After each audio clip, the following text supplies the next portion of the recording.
Alrighty. Ooh. Looks warm. Hold on a second, chat. Is that better? Hold on.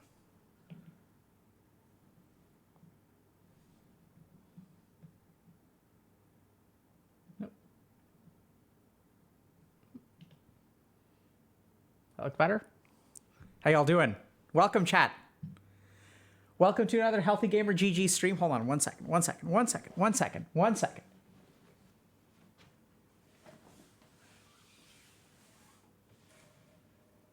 There we go. My name is Alok Kanoja. Just a reminder that although I'm a psychiatrist, nothing we discuss on stream today is intended to be taken as medical advice.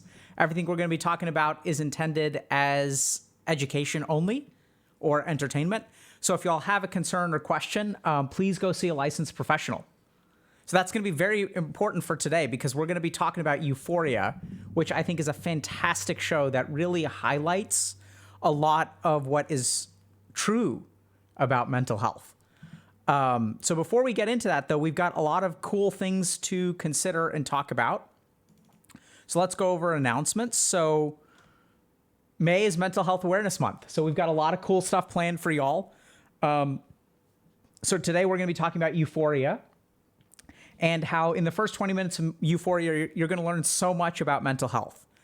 And on Wednesday, I think we're going to be talking with Amaranth and then Justa Minx, or someone on Wednesday and someone on Friday.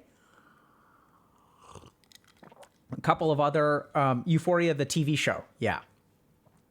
A couple of other updates. So we've got a TikTok now. So it's at healthygamer.gg. So it's full of bite-sized lessons and clips and things like that. So if y'all are interested in like shorter bits of stuff, check out our TikTok. And then we've got a lot of cool stuff planned for May in our Discord server. So if y'all participated, y'all may have found out, or y'all may have seen that we did like a dopamine detox in early 2022 that I think helped a lot of people. So we've got a lot of cool community-run events. So the first is we have an event to help our community fix their degen sleep schedule. So it's May You Sleep Well. And it's led by our fitness workshop lead, Domination Time. So there are lectures plus check-ins every week. We're going to run, it'll run all throughout May. So if y'all are interested in kind of like getting your sleep schedule intact, feel free to join and participate. I don't know if this is true or not, but I've been informed that May 10th is World Clean Your Room Day.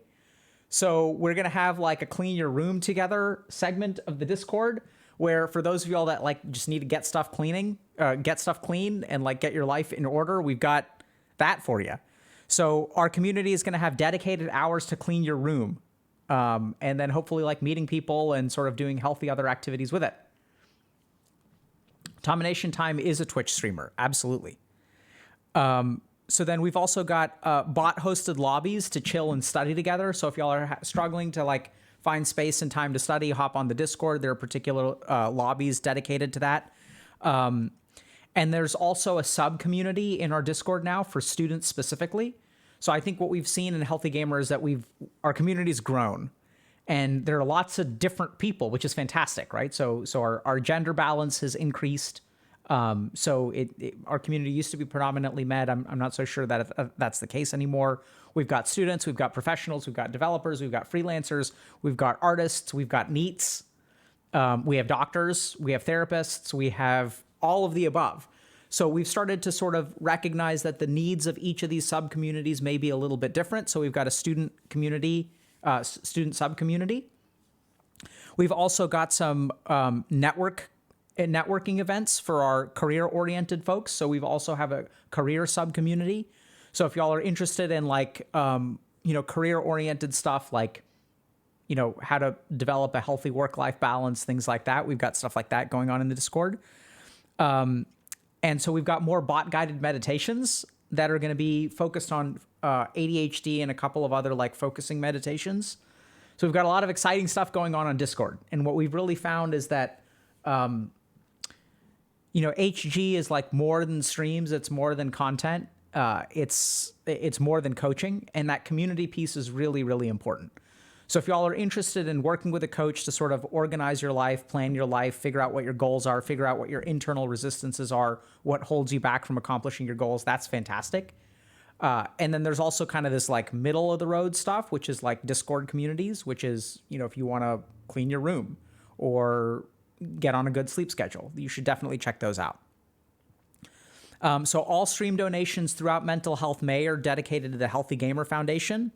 So we're focused on really like adapting the landscape of mental health to meet the needs of the current generation. That's what the foundation's all about. And so merch store, we have a new merch store. So these hoodies are, I think, super soft. You guys can't feel them, but I enjoy, they're just super soft and comfy, also warm. So merch.healthygamer.gg, and 100% of the profits go to the foundation as well. Got it? I wish y'all could touch. Can you imagine what the internet would be like if you could touch things over the internet? It would be so amazing and so terrifying. Oh, healthygamerstore.com. Interesting. Okay. I thought it was merch.healthygamer.gg. Haptic feedback. Yeah. So when I was at GDC, I saw that they have like a haptic feedback suit, which is kind of interesting.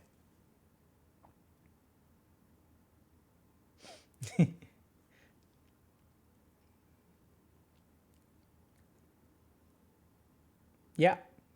Happy Met Gala Day. Cool. Someone's asking a question, will psychotherapy alone fix me? I have no idea.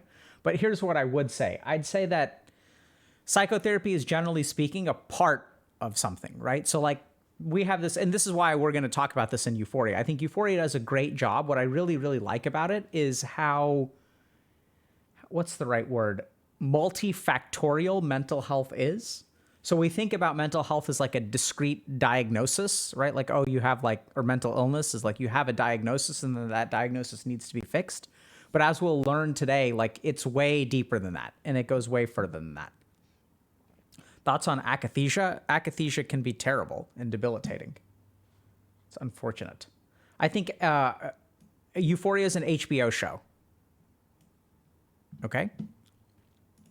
So what we're going to do is talk about Euphoria. So for those of you that don't know, Euphoria is a TV show on HBO, and it centers around a lot of like substance use and things that make people euphoric. And what I really like about it is that it really captures, I think, a lot of what mental health and mental illness looks and feels like. So I think the challenge with like clinical approaches to mental health is that we don't really capture what the experience of some of these things is. So we'll have like, we'll have these diagnostic criteria. Like if you check 5 out of 9, boxes for a particular, for depression, then you have major depressive disorder. Like if you have trouble sleeping, if you've had a weight change, if you're anhedonic, which means you have difficulty getting pleasure from things, if you're suicidal, if you feel restless, there are all these like categories, right? And so we kind of like check them and it's very scientific and it's very clinical. But I think the challenge is that if we look especially at psychiatry, like psychiatry is not as scientific as other disciplines of medicine. So it's very scientific. I don't mean to say that it's not scientific, but it's not as like materialistic, I should say, is probably a better term.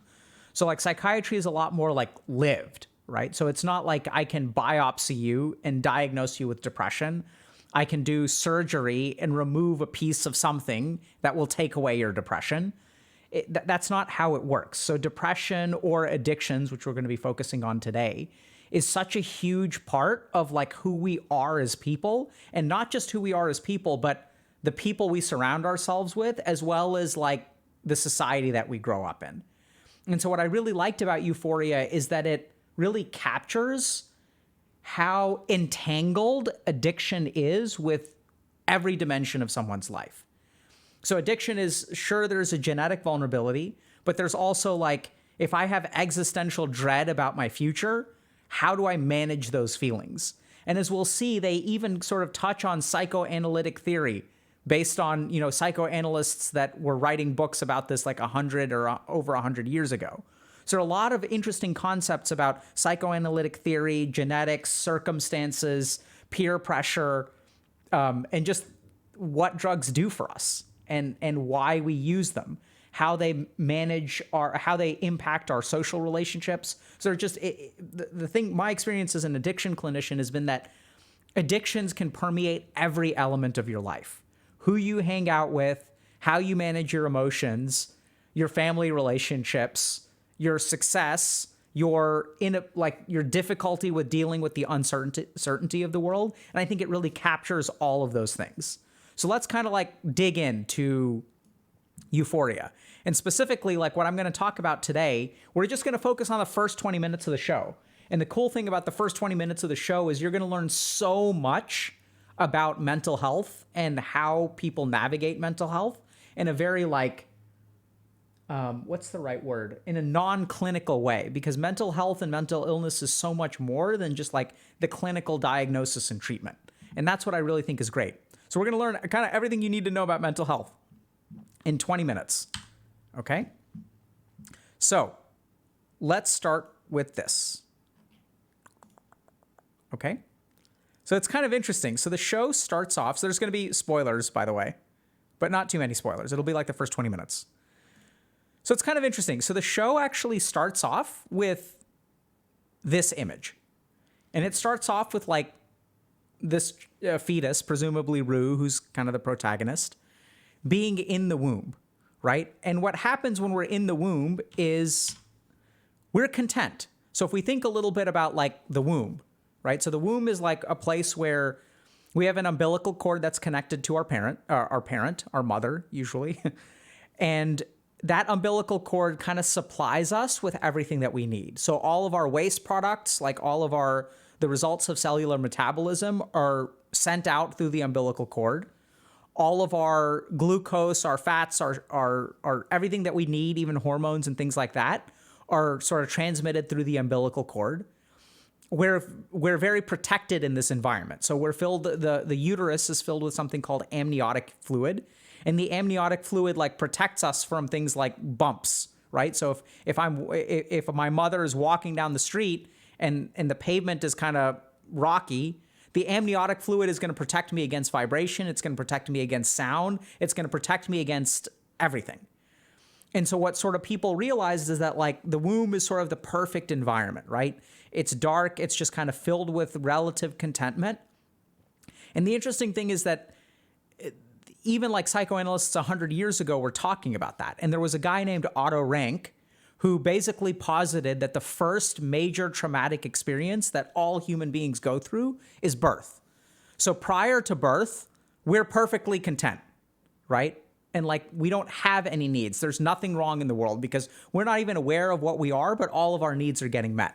And the second that we were born, suddenly like something drastic changes, right? So we're not, this is where things kind of like evolve into discomfort. So all of our needs are met. And then when we're born, suddenly like we're capable of feeling cold. We're capable of feeling hungry. We're capable of feeling alone. We're capable of feeling frightened.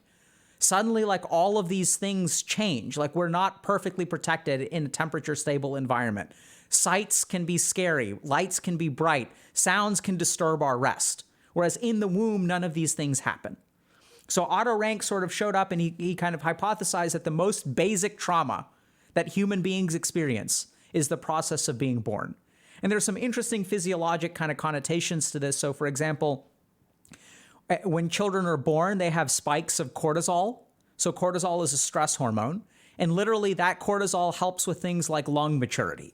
So even the process of being born, the stressful experience and all the crying that you experience has a physiologic effect of boosting your cortisol level. And that boosting of your cortisol level actually helps our lungs understand, hey, we need to start breathing, and prepares our lungs for breathing.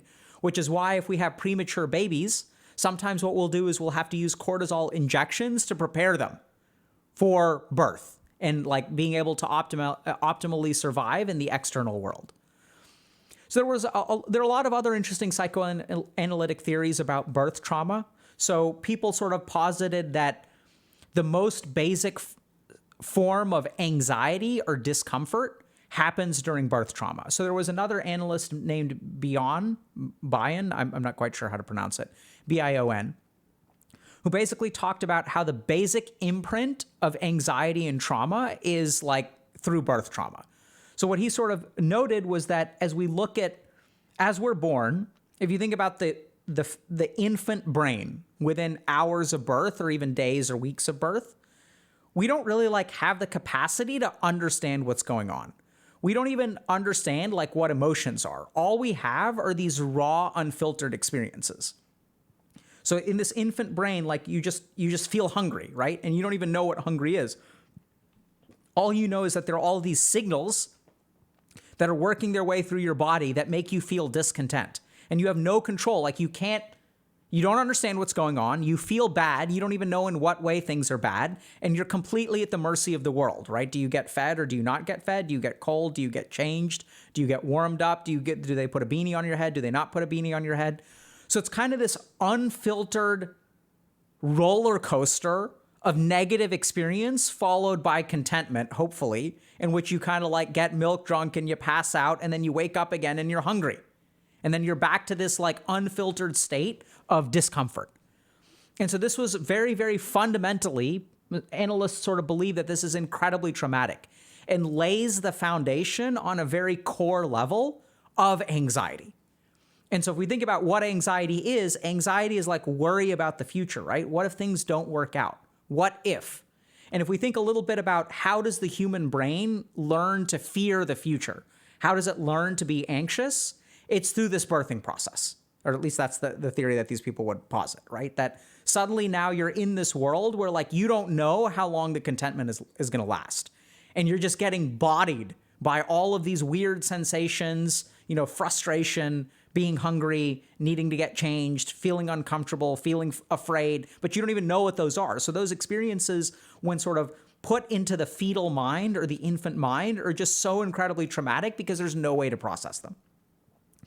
So there are also like, criticisms or other perspectives on this, but I think it's really interesting that the show essentially talks about this contentment as the beginning of things. Now, the interesting thing is that if you look at a lot of this traumatic birth kind of stuff, what they sort of talk a little bit about is the way that children learn to navigate this in a healthy way or unhealthy way, the way that we learn that anxiety is to be feared above all else, or the way that our anxiety gets reassured is actually through our original like maternal parent or paternal bonding. So when children are born, they bond. And this show also is kind of really interesting because they talk a little bit about the state into which the main character was born. So the main character, I think, was born right around 9/11. And so they talk a little bit about how their parents, for the first 48 hours of their life, were just watching stuff related to the Twin Towers and the terrorist attacks. And this kind of makes me wonder because, like, this sort of bonding that happens between children and parents is so important. And so what happens to a child who is bonding with a mother or father who are like concerned about 9/11, right? So the world was shocked. People are grieving. People are like worried. There's a lot of uncertainty in the world. People like sort of think the world is going to end. It's very, very shocking. And if the parents are sort of for 48 hours sitting in a hospital room where they're obsessing over 9/11, what impact does that have on maternal child bonding, right? Because the interesting thing to remember is that children, when we're born, we don't really have logic. We don't have really emotional awareness. We have no way of communicating or understanding other people. All children have is empathy, right? So like the most important circuit, the most important way to communicate and interact with a child is empathy. So parents sort of develop a feeling for, okay, is this kid doing okay? Is this not doing okay? And similarly, kids will be exquisitely sensitive to the moods of their parents. And for those of you that sort of grew up in households where unfortunately you experienced some amount of abuse or maybe like drinking in the house, you'll remember that you were exquisitely sensitive to your parents' moods. So we've had people that we've interviewed, and this is not just people we've interviewed here, but this is my experience as a clinician. If you talk to kids who grew up in abusive households, they know within seconds of seeing the parent whether they're in trouble that day or not. They're exquisitely sensitive to the mood of others. And so it starts to beg the question, like, if we grow up in a particular situation where our parents are grieving, our parents are paranoid, our parents are concerned, what does that do to the anxiety that was laid down by our birth trauma? And this is where it's kind of interesting, because from the get-go, we can explore things like attachment theory. So attachment theory is this idea that how we relate to other human beings depends on something called attachment. And so whether we have secure attachment or anxious attachment or avoidant attachment or fearful attachment, the way that we fundamentally relate to other human beings gets kind of determined very early on. So let's explain this a little bit, because this is important for drug addiction as well. So when I'm a kid, I don't really understand the world, right? Like the world sort of doesn't make sense to me. So the most important thing that reassures me, the way I fundamentally get my internal anxiety about the world being reassured or not, is the consistency of the world around me. So for example, if you think about a child who becomes confident with gravity, right? So like if I have a 3-year-old, a 3-year-old is like happy to jump off of sofas, jump onto things, roll around, jump on a trampoline. They're happy to throw balls, pick up balls. Even 1-year-olds will like pick up food and like drop it on the ground, right? So like kids are confident when it comes to gravity. And why are kids so damn confident when it comes to gravity? Even to the point where parents are like, you have to really watch your kid because they'll do things that are unsafe when it comes to gravity. They'll jump off of things, they'll jump into things. Like you have to be really careful about kids, right? Where does that confidence with gravity come from? It comes from consistency. So the cool thing about gravity is gravity doesn't have moods, right? Like gravity isn't happy one moment and pissed one moment. Gravity isn't sober one moment and like drunk the next moment. So consistency of parenting is what leads to confidence in the child. The second aspect of attachment theory that's really, really important is emotional mirroring, which is related to that consistency. So the other thing to remember is that a 1-year-old doesn't know what they're feeling. So how does a 1-year-old understand what they're feeling? What they actually do is look at the facial expressions of the people around them. So when a 1-year-old gets hurt, what do other adults do? They pick up the child and they're like, oh, poor baby, Witta baby. Is Witta baby okay? Are you all right, Witta baby? Right? So as we do that kind of thing, we sort of like, we show the child what they should be feeling. And so they understand what anger is, because if they're upset, maybe we're going to have to discipline them. If they're acting out and angry, a child may have to be disciplinary. If the child is hurt and falls down, a parent will like pick them up and cuddle them and be like, oh, it's okay, baby, it's okay. And then the other thing that happens is positive reinforcement is also emotionally mirrored in like a greater way. So let's think a little bit about, when the kid draws something that is illegible and they bring it to you with pride. They're like, look, daddy, like, look at this weird thing that I drew. And as you show the weird thing that you drew, the parents are like, oh my God, that's amazing. Look at that. What is that, by the way? I can't really tell. So what we tend to see with kids and early on is that if parents respond to them consistently and in an emotionally mirroring and supportive way, those children become securely attached. They become confident about the world. And the reason that they're confident about the world is because the world makes sense, right? And you compare that to, children who grow up with inconsistent caregiving. So this is like a good example of we'll kind of talk about a couple of these examples.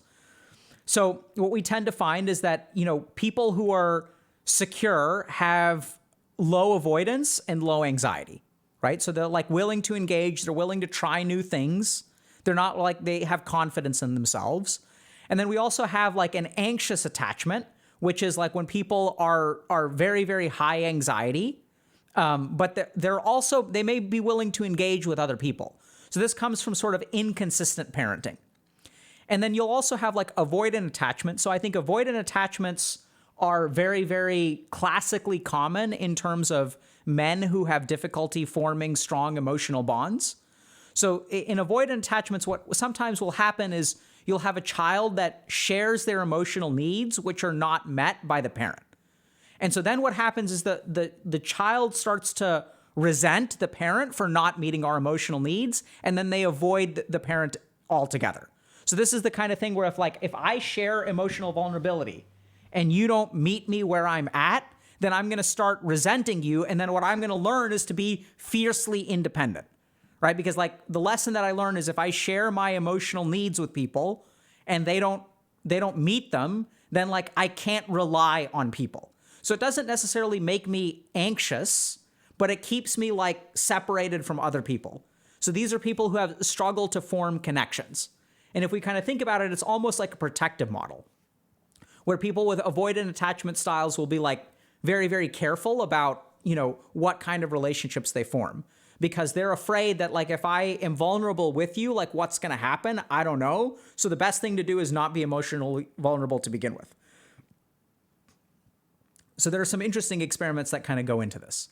My point here is that generally speaking, this is protective against drugs, and these three are not protective against drugs. And the cool thing about the show is that the show has different attachment styles that you'll see with different characters that all relate to substance use in some different way, okay?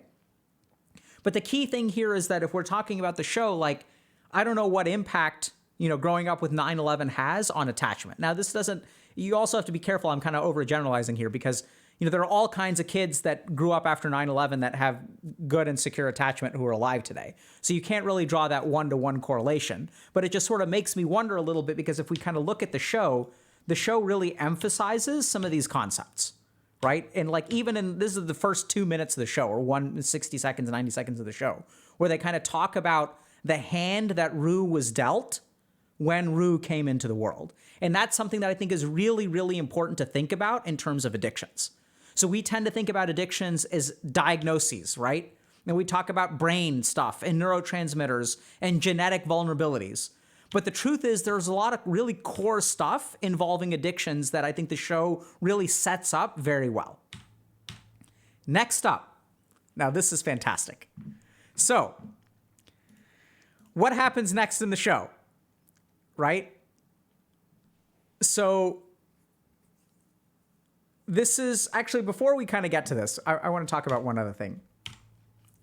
So the other challenge right now that we tend to see, I think, with substance use is that if you really look at it objectively, this show sort of shows, okay, 9/11 happened. Rue grew up in this kind of situation.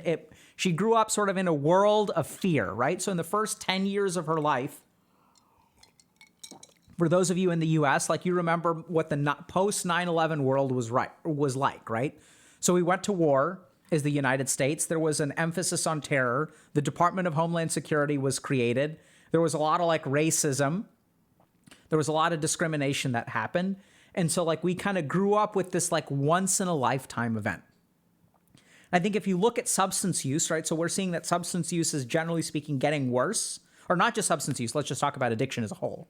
So it's not just chemical addictions, which are getting worse for all kinds of reasons. So some of the reasons that chemical addictions are getting worse, substances are getting worse, it's all kind of fascinating stuff. So the first is that we've been breeding stuff to be more addictive. So if you look at the potency of marijuana has increased drastically over the last 40 years, right? So people have been breeding stronger and stronger strains.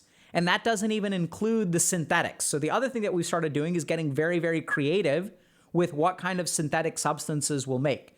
So there's Native American, spirits journeys that involve ayahuasca. And now we've isolated DMT, and people will take DMT, and they'll take different different kind of chemical modifications of DMT. And so what we're seeing from addictions is that drugs are getting stronger. They're getting more potent. They're also becoming more nuanced. So this is where we'll get into this in a little bit. But when you get into addiction, people have a drug of choice, right? So some people will really get addicted to one substance over a different substance. And why is that? It's because their neurochemistry, the way their brain is wired, is just a little bit different. There are studies that show that, the dopaminergic or reward response that a particular addict gets from alcohol will be different from what they get from marijuana.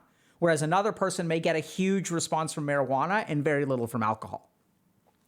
Now, what you do is you take a world where we have all these different kinds of drugs, right? So it's not just one type of drug. It's not just marijuana. Now you have sativa blends and you have indica blends. You have CBD heavy stuff and you have THC heavy stuff. Not to mention all of the different kinds of synthetic marijuanas like K2, for example, which is highly psychotic and doesn't really calm people down. It's the opposite of CBD, where it gives people very, very powerful experiences, but also makes them kind of crazy. When I was in residency, so huge disclaimer, by the way, don't do drugs, kids. And this is a really, really good example of this. So when I was in residency in Massachusetts, people would use K2 and they would get really, really messed up, mess themselves up permanently.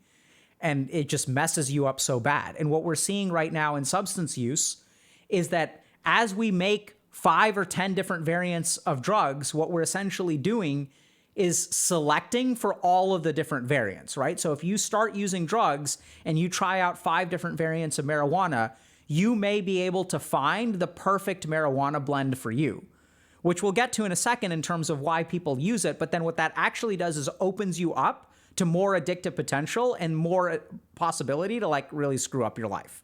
So you got to be careful about that stuff. But the other thing that the show kind of highlights, if we kind of think about it, is some of this stuff about, tragedy in the world. So if we think a little bit about what environment Rue grew up in, she grew up in the post 9/11 world. And this is the interesting thing about growing up in this generation, not talking about Gen Z, so mostly y'all who are listening to this, is that we've had like 4 once-in-a-lifetime crises within 20 years, right? It's kind of wild. Like if you think about, what this generation has had to deal with, it's been like thing after thing after thing after thing. And if we talk, we'll get into this a little bit more, but if we talk a little bit about what predisposes us to drug use, okay? What we're going to find is that this is the happy and content world. And then you get born into a world. But what kind of world do you get born into? Do you get born into a world that's like post 9/11? And then after 9/11, we had the 2007, 2008, economic crash, at least in the United States. And so that was like a once in a lifetime black swan, unpredictable economic crisis. And then we've got like climate change, right? So the world is like, it's a little bit unclear whether the world will just straight up end at some point, right? Whether there's some kind of catastrophic collapse to our ocean system. If there's a catastrophic collapse to our ocean system and like all the algae dies, that's what actually produces traps the most greenhouse gases, right? Algae are carbon fixers. So they take CO2 out of the environment and they produce oxygen. And then if they die and the fish die and all that kind of stuff, we could see a catastrophic collapse to the world. We could be literally apocalyptic kind of times, right? And no one really knows whether this is going to happen or not happen. Some people think we're overblowing the risks. Other people think that we're definitely on the path to destroy ourselves within 100 years. I don't really know. I've looked at a lot of the science. It concerns me, but it's not my area of expertise.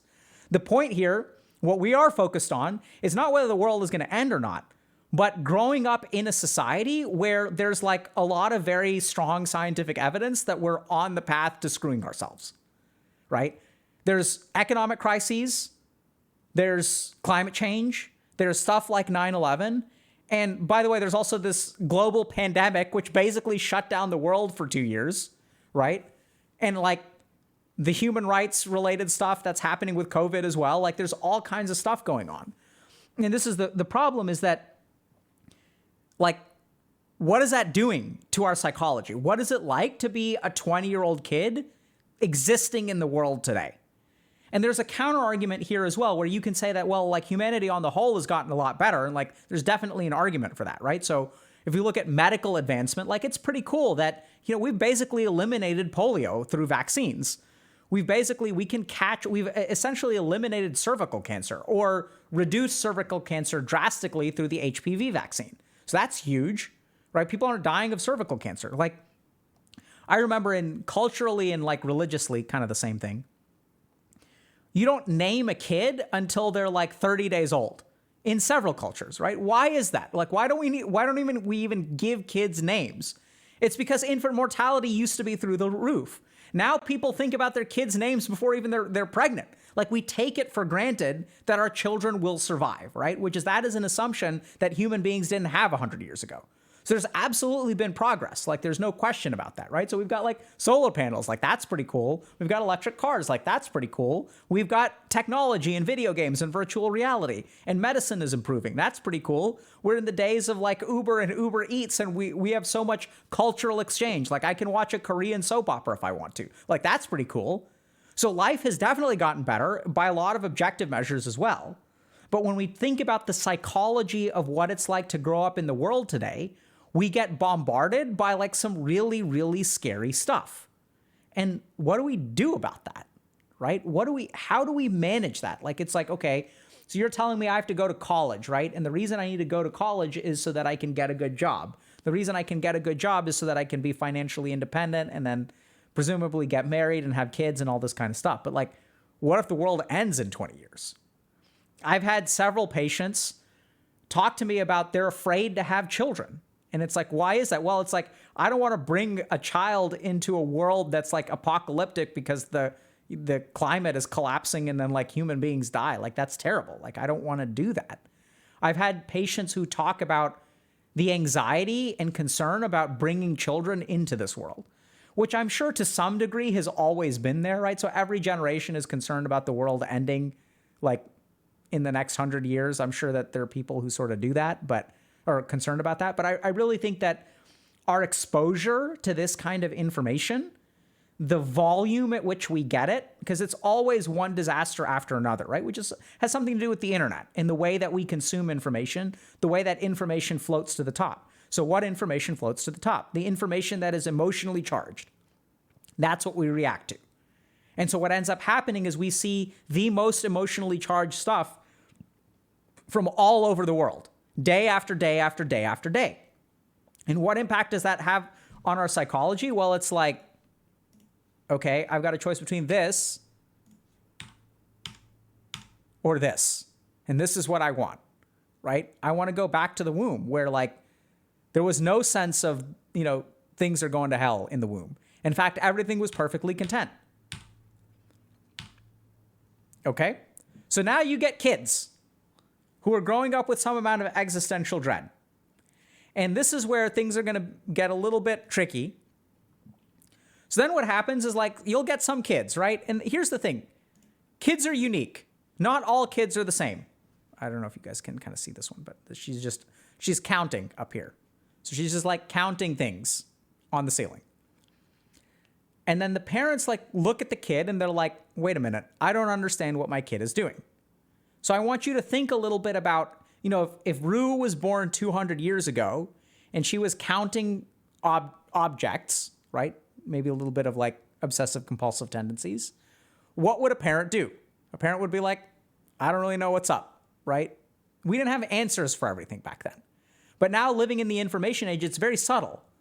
But we look at something and we see a kid and we don't understand what they're doing. They're maybe a little bit unique. It's a little bit of a strange behavior. And then like the parent is like, okay, what is going on? Because there's sort of this assumption that there is an answer out there. And I don't know if that makes sense to y'all, but like 100 years ago, there wasn't Wikipedia. Like we didn't have answers at our fingertips. In fact, like most human beings like didn't really have answers to stuff, which is why religion used to be so big. So religion would give us some vague sense. Oh, this is just like God makes each and every one of us in a particular unique way. Okay, period, right? Is Rue really doing anything that's problematic in this scene? Like, no, she's just like counting stuff, maybe a little bit distracted from her dinner. Like maybe that's, there's just something like a little bit weird. Like our kid is doing something that's a little bit sus, completely normal. But nowadays we need answers for everything, right? Because we've grown up with the assumption that there are answers for everything. There's a reason I'm doing this. There's a reason my kid is that way. And what's even more terrifying is if you're a parent, what if you're like messing up, right? So you want to be a good parent and your kid is doing something that you don't understand. So what do you do if your kid starts doing things that you don't understand? You can't let uncertainty be a part of it because what if you screw up? What if you're missing something? What if something is going on? Because everyone's talking about mental illness. What do? We take him to see a psychiatrist, right? We're like, oh, I don't understand what's going on here. So let me go take my child to get help. And so now we get into the bucket of pediatric diagnosis. And this show, I think, does a good job of sort of sharing some of the frustrations with it. The reality of it is that this would never happen in real life. Like this would never, ever, ever, ever, ever happen. But I think it captures or is hyperbole for one of the points. So this is where she gets diagnosed with OCD, generalized anxiety disorder, ADHD, bipolar disorder, but maybe she's a little bit too young. We can't really tell. There's also this sort of idea that we think that psychiatric diagnoses have to happen because of drastic negative things. So she talks a little bit about like she wasn't physically abused or like didn't grow up in like a situation where she didn't have clean water or like there was nothing really traumatic, right? And so we sort of assume that, okay, the kids who get psychiatrically diagnosed are kids that like grew up with traumatic situations, like parents who were using IV heroin. And that's how you get kind of mentally ill as a kid. So there's kind of like a lot of really good things in this imagery where essentially what happens is we, take people to psychiatrists. they see something unusual and they they go looking for a diagnosis. And this is where there's kind of this funny sort of thing about medicine, which is that if you take someone to a doctor, that doctor will diagnose them with something, right? So this is kind of like a funny sort of scenario, but a family member of mine about 10, 15 years ago was having a medical problem. And what they did is they went and saw 3 specialists. And each of the specialists gave them a different diagnosis. They gave them a diagnosis from their specialty. So I'll give you all kind of a good example of this, a simple example. So there's now a condition called IBS, which is irritable bowel syndrome. So irritable bowel syndrome is sort of like this non-specific condition where your bowels are kind of irritable. Like that's just what they are. So sometimes you get diarrhea, sometimes you get cramps, sometimes you get constipation. There's no like real blood in the stool. Biopsies don't really show anything. Lab tests are pretty non-specific. It's not like you have an infection. If you do a stool culture, you're not going to grow out like parasites or anything like that. But something's just like our bowels are just kind of messed up, right? So it's like you go to a GI doctor, they'll diagnose you with IBS. You go to a psychiatrist, they'll diagnose you with generalized anxiety disorder because anxiety has stomach components with it. So sometimes people with anxiety can get their bowels messed up, right? So you can get diarrhea and stuff like that. You can go to an endocrinologist and they may diagnose you with something else. So this is the kind of thing where if you like show up to see a psychiatrist, they're going to do their job, which is diagnose you with something. And there's another like subtle problem here, which is that people tend to get tacked on like diagnoses. So you'll see this a lot, unfortunately. Maybe y'all have been through this as well. Whereas like you'll get diagnosed with the first thing, like you'll get diagnosed with anxiety, generalized anxiety disorder. You get started on a medication. And then if something happens, like let's say you have a traumatic breakup, and then you end up feeling suicidal and you go to the hospital, what the people at the hospital are going to do, they're going to see, okay, you've got generalized anxiety disorder, you're on medication for anxiety, and you're in the hospital. So like there must be something else, right? Because the medication you're on is treating the anxiety. So there's like another disorder that has been missed. And since there's another disorder that has been missed because the anxiety was being treated by this, let's tack on another diagnosis. Oh, so now you have bipolar disorder and generalized anxiety disorder. But it's really hard to go back and wipe away the generalized anxiety disorder because that's also where, like as a clinician, if you're diagnosing someone with bipolar disorder, you don't know what the person who diagnosed them with generalized anxiety disorder saw, right? So you don't know if they were seeing bipolar and just misdiagnosed it, or out of like your own humility, you're like, maybe they just saw anxiety and I can't see the anxiety because the bipolar is active, right? So it's like a really, like, I don't know if I'm missing y'all here, if that's a little bit complicated, but if there's like active bipolar disorder, like that may drown out the generalized anxiety disorder. So then as a clinician, you're left kind of confused because you're like, is this anxiety plus bipolar? Or was it bipolar all along? Well, I don't know because I wasn't there. I didn't see what that person saw. So maybe that wasn't bipolar. And then what happens is you like the safest thing to do, because you don't want to like underdiagnose, right? So like think about it. You don't want to like take away generalized anxiety disorder from their chart if that's what they've got, because then you're signing them up for suffering, because now we're just treating we're treating bipolar disorder, and then their anxiety is now untreated and you're sending them out the door, like setting them up to fail because you've taken away treatment that could be really helpful for them. So what do? You tack on bipolar. And then something else happens, another traumatic breakup, right? And then like they get sent back to the hospital because sometimes people get suicidal. And then it's like, well, okay, well, hold on a second. They've got anxiety, they've got bipolar. They're on medications for both of these things. That's not enough. We're missing something else. Aha. As we tunnel down further, there's trauma. So now you get tacked on a PTSD, right? And so what happens is we build up these diagnoses for people over time. And you get diagnosed with this and this and this and this. And the show, I mean, there's no way that this would actually happen where like, they're diagnosing a kid with like 4 things at the same time. Not going to happen. Even people are not that negligent. But I think the show does a good job of highlighting that this is what happens, especially to like kids, right? Where like, we don't know what it is. The parents are concerned. So like it kind of fits some checkboxes. And this is a problem with psychiatric diagnosis because there's no biopsy, there's no x-ray. All we have are checkboxes.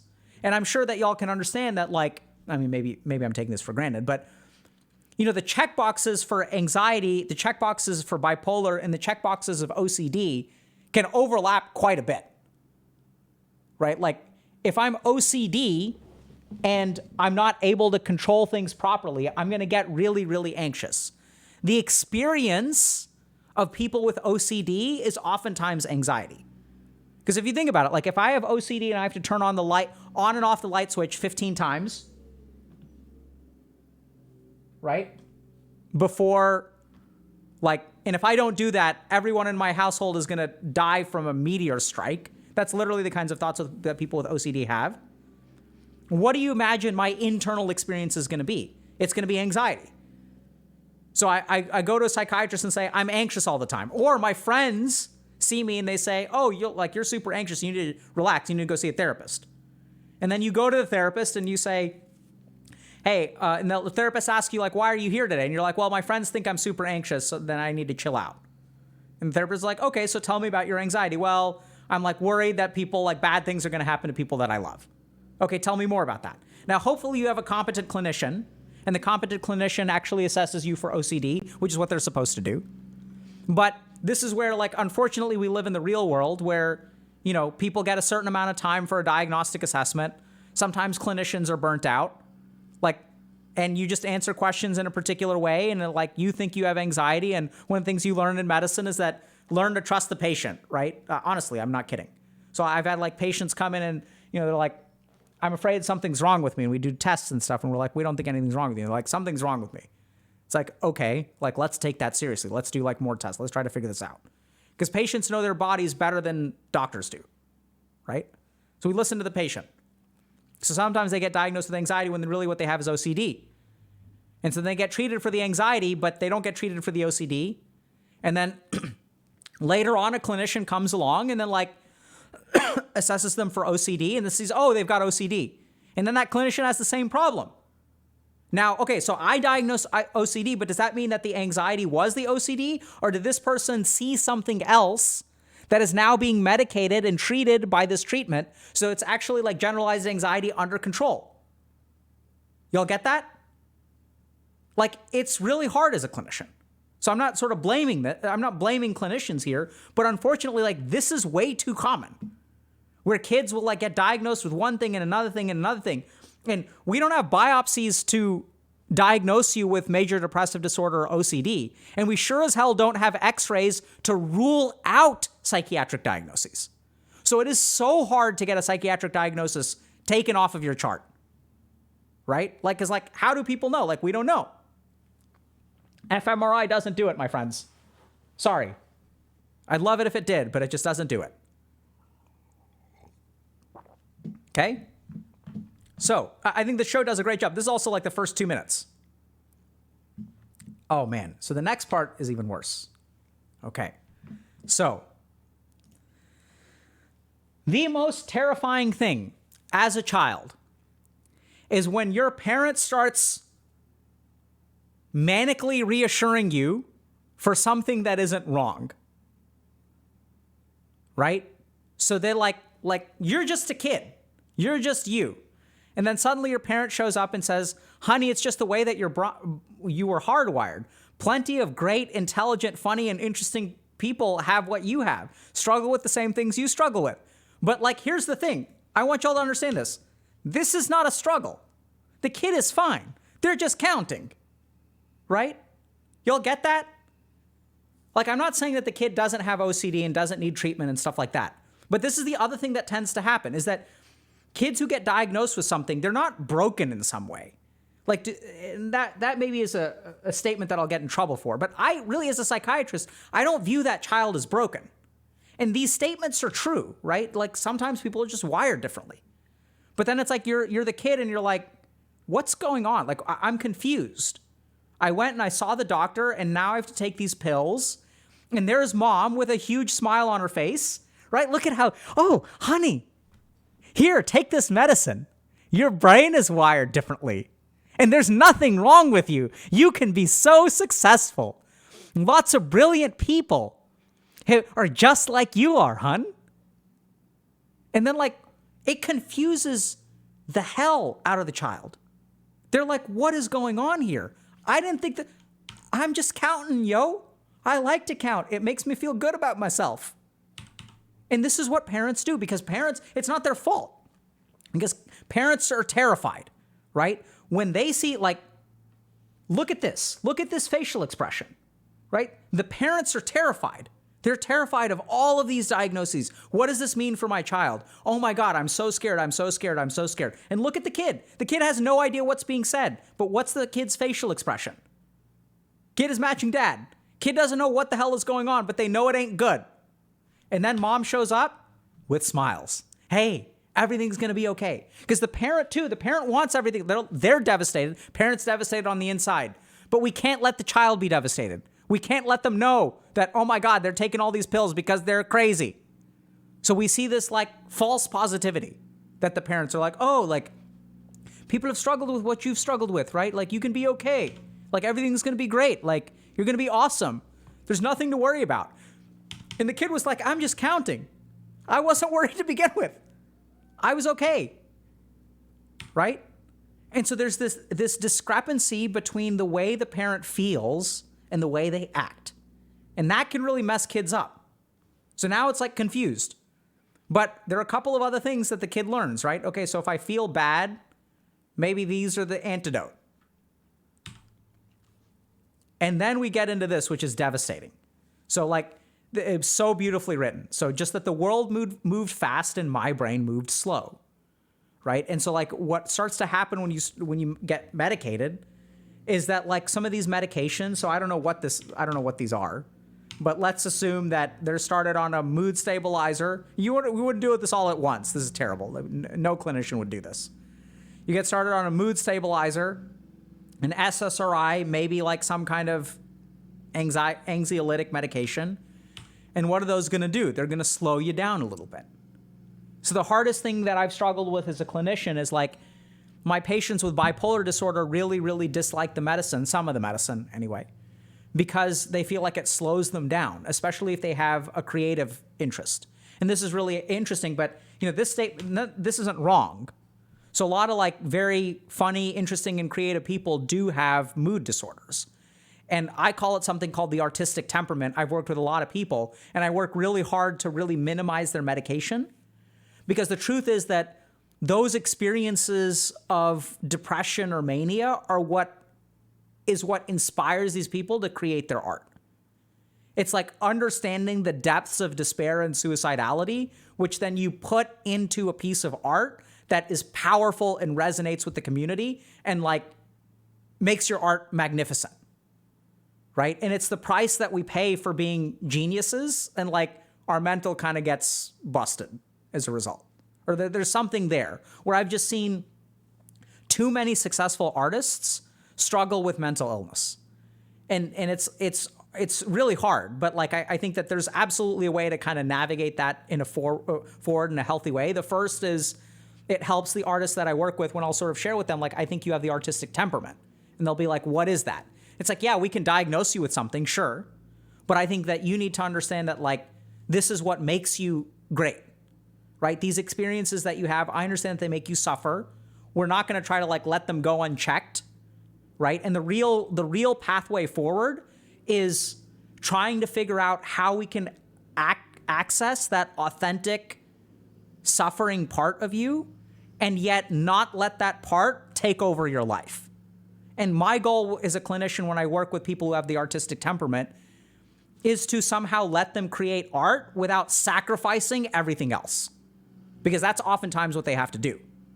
Because they're like, when they're hypomanic and they're painting for 20 hours a day and they create this like life-affirming artwork.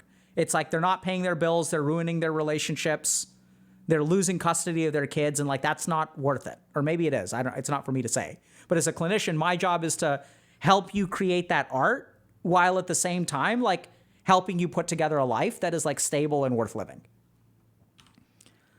And so this is the experience of people, right? That the world moved fast and my brain moved slow. And then you find yourself like trying to outrun your anxiety. And the truth is, it's exhausting.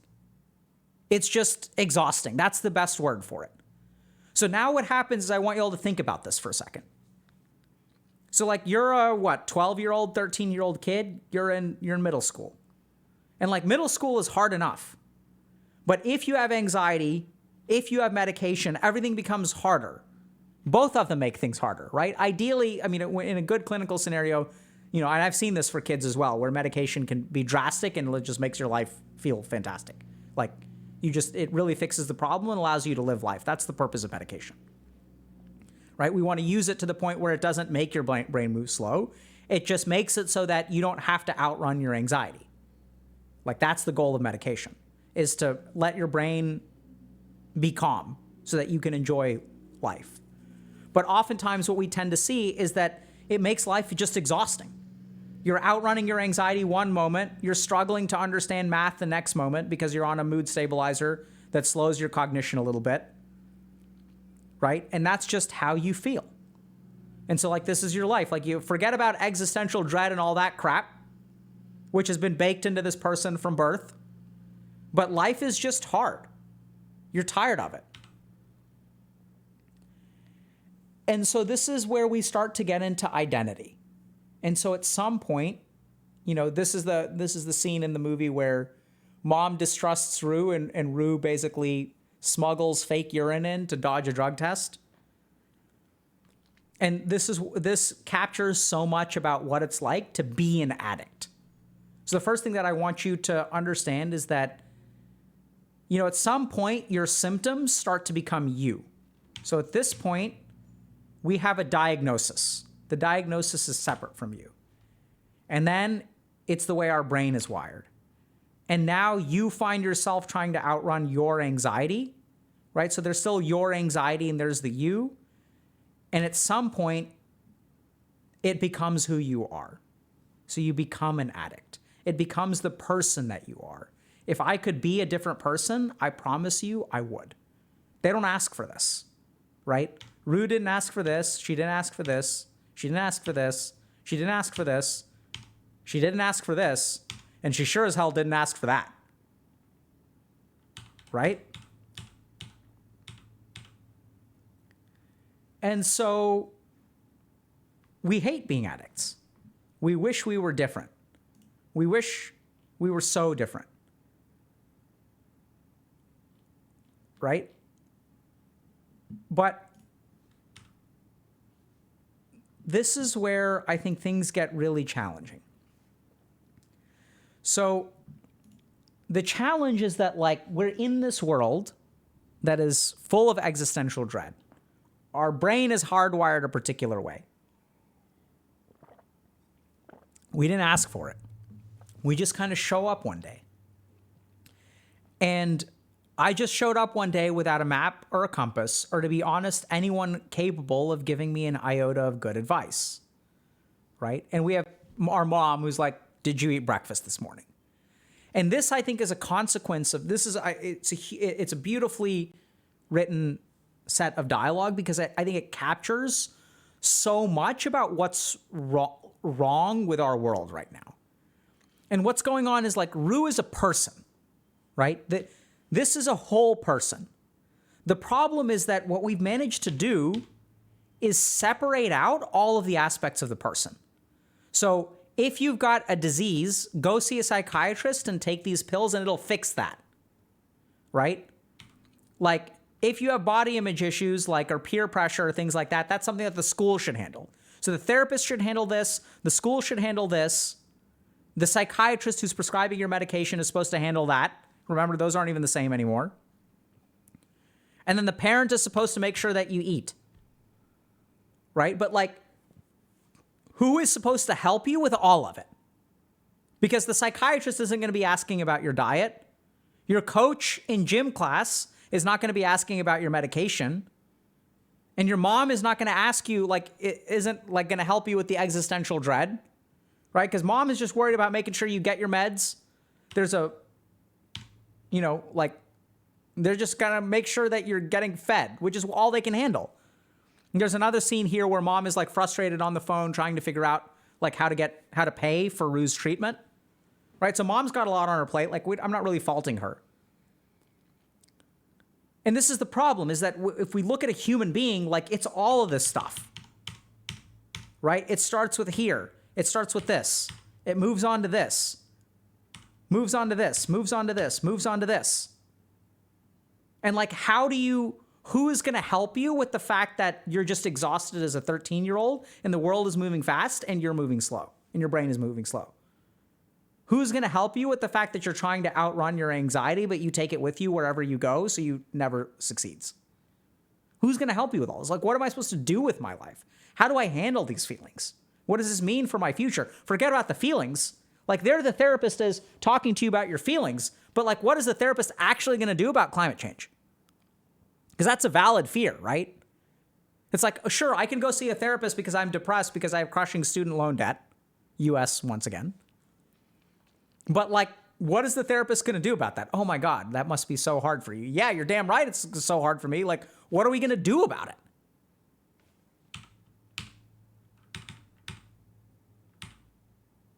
And so like, this is where we end up. We don't know how to navigate life, right? And I'm not trying to crap on therapy. I'm just saying that therapists are great. Don't get me wrong. It's just that therapists can't fix climate change. And this is a real subtle problem, which is that therapists can help you with cognitive distortions. The problem is that the anxieties that you have may not be distortions. Y'all get that? Like, a lot of what we struggle with, like half the problem, the reason that mental health is getting so much worse is because these are not malfunctions of the brain. People aren't like misinterpreting stuff.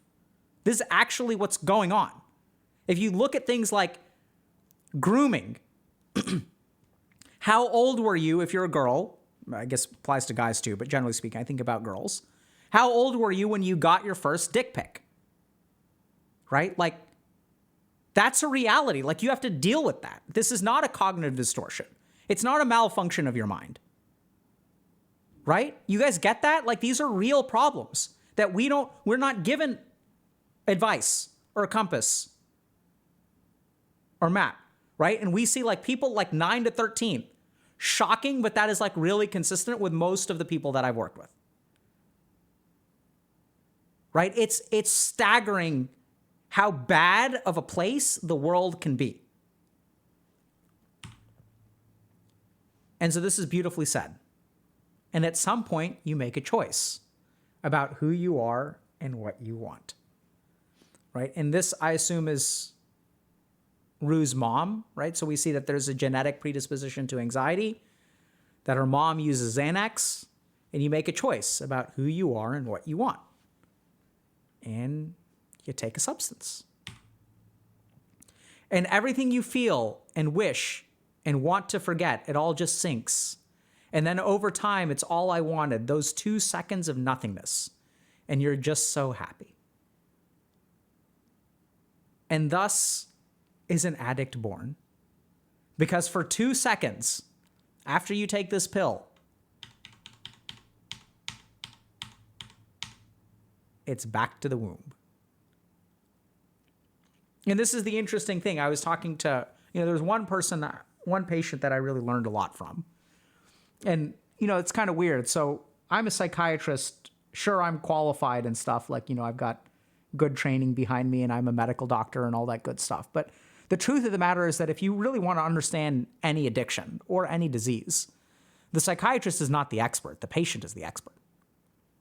And it's a patient that I was talking to a patient once, and we'd gotten close, right? So I'd been working with them for a while, and I was just stunned. And I said, you have such an amazing life. You have such an amazing life. You've got a career that I know you enjoy. You've got a family that loves you, and all this kind of stuff, and you're throwing it away, right? So you're going through divorce proceedings. You're now in debt. You've had one of your cars repossessed and things like that. You had to sell off some stuff. Your children are being alienated from you. Why don't you stop using? And then they blew my mind, but they said, it's because of that I can't stop using. Because you're right, that my life is turning into a mess. And every hour of every day, my life is a mess, except when I get high. And so all I have to do is put a needle into my veins, and for a few hours, all those things cease to exist. Right? I'm just so happy in those 2 seconds of nothingness. I'm just so happy. And this is where I want to sort of take a, let me just see where this is going. Let's see. Okay, hold on. Okay. So we're going to talk for a second about what addiction does for people, okay? So these seconds of nothingness in which you're just so happy has a Sanskrit word for it. And that Sanskrit word is samadhi. Samadhi is a temporary state of enlightenment where the ego dissolves, you dissolve, and all you are is unadulterated experience. You're just sort of this weird, like, cosmic awareness, which is also nothingness. So keep in mind that drugs are not addictive. So people talk about nothingness, but they think it's like oblivion, but it's not oblivion. So remember that drugs don't put people to sleep. That's not why they use them. They keep people awake, right? Like, you want to stay awake when you use drugs. Because what it puts you into is a state of consciousness where you're beyond mind, where you're beyond time, and you're just existing in nothingness, which sounds like kind of an oxymoron, right? Like, how can you exist in nothingness? Or the other way to call it is like, it's like pure existence without like attachments. So there's no like consequences to things, right? You can just appreciate the colors and everything that you wanted, all of your wishes, all of your desires, all of your sufferings, all of them disappear. And this is what's so confusing for a lot of people who meditate is they're like, I don't want to get rid of my desires, right? It's my desires that motivate me. It's my desires that make me what I am. It's my desires that make me happy. But as people meditate and as they attain states of samadhi, their desires begin to melt away.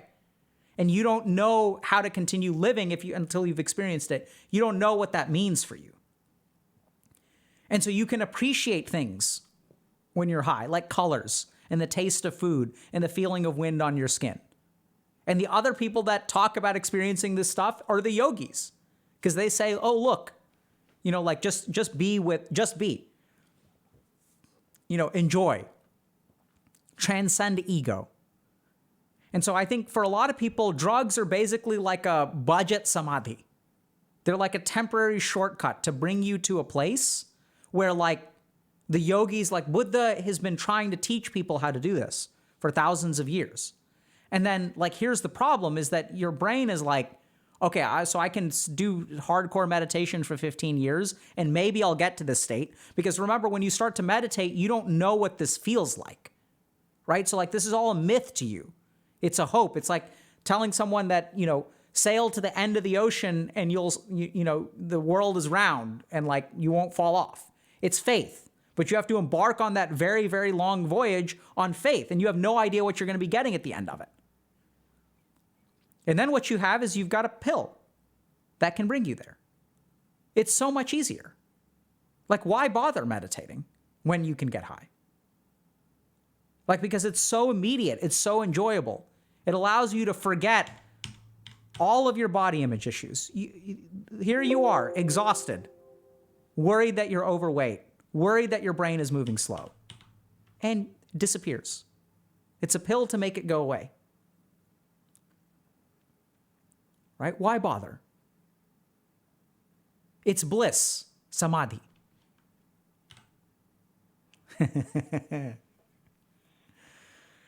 And so then we get into trouble, right? We use for a while. In Rue's case, she has an overdose. That's a medical emergency that she possibly could have died from. And then parents get freaked out, and understandably so, right? Because they're parents and they love you. So what do? You've got a diagnosis. You're an addict. There's treatment for it. Let's not judge. Let's give you treatment. And so they send you to rehab. And chat, could I talk about rehab? So here's the thing about rehab. Man, where do I even begin? Okay, let's talk about rehab. So rehab is fantastic in some ways and awful in others. So the first thing is that if we look at some of the rehab traditions, what happened is there were people who were addicted to substances, and they leaned into, oftentimes nowadays, Christian ideology, and they found that that Christian ideology was very, very helpful. And it was for a lot of good reasons. So I'll give you guys just some example of some of the ideology behind Alcoholics Anonymous that I think is very kind of like scientifically validated. So it's kind of weird because if you look at Alcoholics Anonymous, what they'll start with is that I'm powerless in the face of my addiction, and that there's a higher power, and only through the grace of that higher power can I overcome this addiction. And that sounds kind of like weird, right? So like if you're admitting powerlessness, how is that a winning move when it comes to addiction? And it's interesting because it absolutely is. And this is where the yogis have been talking about this for a long time as well. Surrender, the power of surrender. And so the tricky thing about an addiction is that an addiction hijacks your power, right? Like that's how the addiction thrives. The addiction tells you, don't worry about it. We got this. We can handle it. You'll be okay. They won't find out. You'll be able to handle it. You'll be able to handle it. It'll tell you whatever you need to do to get to that next hit, right? It says, don't worry about it. I have things under control. I'm in control. Sure, I got a DUI, but I just won't let that happen again. It's fine if I continue drinking as long as I don't get another DUI. Got another DUI? Oh yeah, I slipped. There were like some, there were some circumstances there. Wasn't really my fault. Ubers from now on. And you'll even adjust a little bit, right? That's how you become a functional alcoholic, is you adjust and you adjust and you adjust. The one thing that you're not going to give up, you'll adjust all these different dimensions of your life except for the alcohol. That's got to stay because you're in control. And if we look at where a lot of addiction gets out of control, it's from this fundamental idea that I am in control. Because as long as you're in control, you can keep doing it, right? Because you're in control, like it's okay. And so AA stumbled upon this or discovered this, whatever. And they sort of start with these things like the alcohol is going to win any combat we engage in. And that's actually incredibly powerful. So they discovered like some of these things and they sort of leaned into religiosity and like they developed, AA. And so that's what the rehabs are like. They tend to, and then they develop these systems, right? And so there's a lot of religiosity to it. There are the steps and the coins, and this can be really powerful stuff, don't get me wrong. But the tricky thing here is that you can and then rehab becomes a treatment, right? So people do studies and stuff. And as we do studies on rehab, we realize, okay, this is how you fix an addiction. This is the best evidence-based. People will go there. You're going to be sober for 30 days. You're going to get clean. It'll turn your life around. Because some people that leave sing the praises, right? They say, oh my God, it worked so well for me. It'll turn your life around. It fixed my kid. And so you're a parent. And you're terrified that your child almost died. So you'll pay whatever. You drop 50 grand for 1 month of treatment. And you send your kid there. But this is the same problem as before. It's the same problem as, like this. Where now it's like there's another problem that shows up. Let's ship our kid off to rehab. Outsource the addiction treatment. They'll fix my child at rehab. My child will come back and everything will be fine. But here's the problem with rehab. It's going the wrong way. What you want when you go there is really important. So I've seen this, unfortunately, time and time and time again, where people come to rehab, but do they want to get clean? Half the reason that people come to rehab is not because they want to get clean. It's because someone is making them get clean. And so here's the trickiest thing about rehab, is you can participate 100%. And you can be completely sober at the end of it, or you can be a complete addict at the end of it. You can go through all of the motions of rehab and not be rehabbed one iota. Do y'all get that? This is the problem with rehabs and addiction treatment in general, is you can show up to every meeting, you can talk about your feelings, you can hold hands with other people and say, and chant, God grant me the serenity to accept the things that I cannot change, and in your fucking mind, not buying one bit of it. And no one will ever know. The only person that will know is you. This is the problem with rehab. Can it be helpful? Absolutely. Is it an evidence-based intervention that helps people with addictions? Absolutely. Have I worked at rehabs where I've helped people make substantial and transformative changes to their life? Absolutely. And I've worked at rehabs where I've seen people who talk the talk, but aren't going to walk the walk. Because on the inside is where it matters. And if you actually, when you say this prayer, there are two ways to say this prayer, right? God grant me the serenity to accept the things I cannot change. You can say it as words and in your mind be thinking about whatever you want to, or you can actually think about it and recognize that when I use a substance, it is because it is intolerable for me to not use it. And that if I can accept that intolerability, then I have a pathway to sobriety. It's simple. I cannot tolerate this. And the problem with the drug, the problem with the fucking drug, is that the drug makes you need to never learn how to tolerate. You don't need to tolerate it.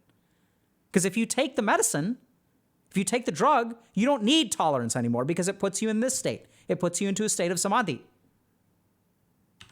And so you say this prayer because they just toss this stuff out at you, right? Because even in these rehabs, they're like factories.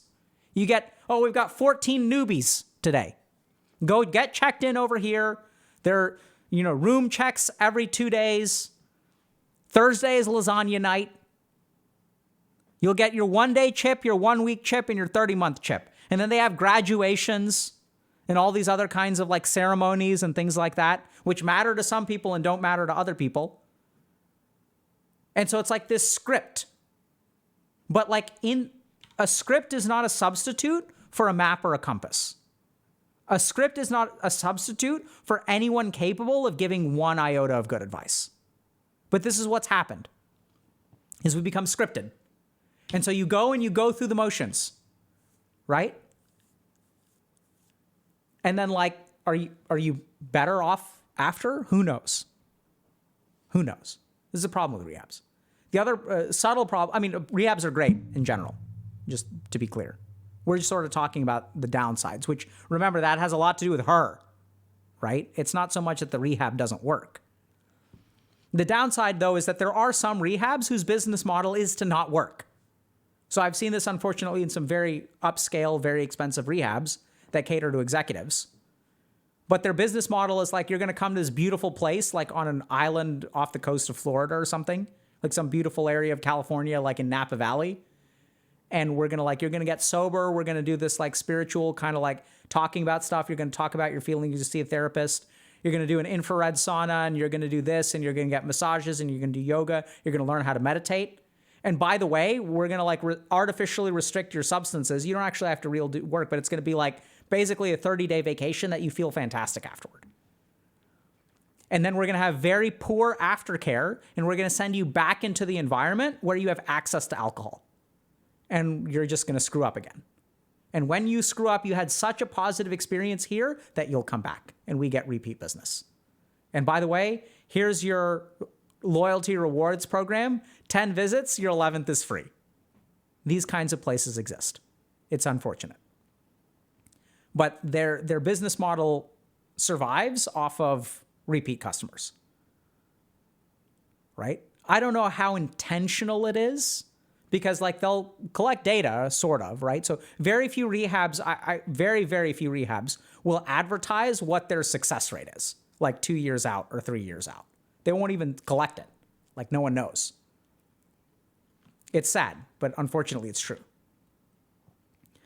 And here it is, right? What, you think because I went to rehab, I stayed clean? Ain't that the point? Well, the whole world's coming to an end, and I haven't even graduated high school yet, right? So here it all comes together. This is the thing about addictions, is that it's an integration of everything.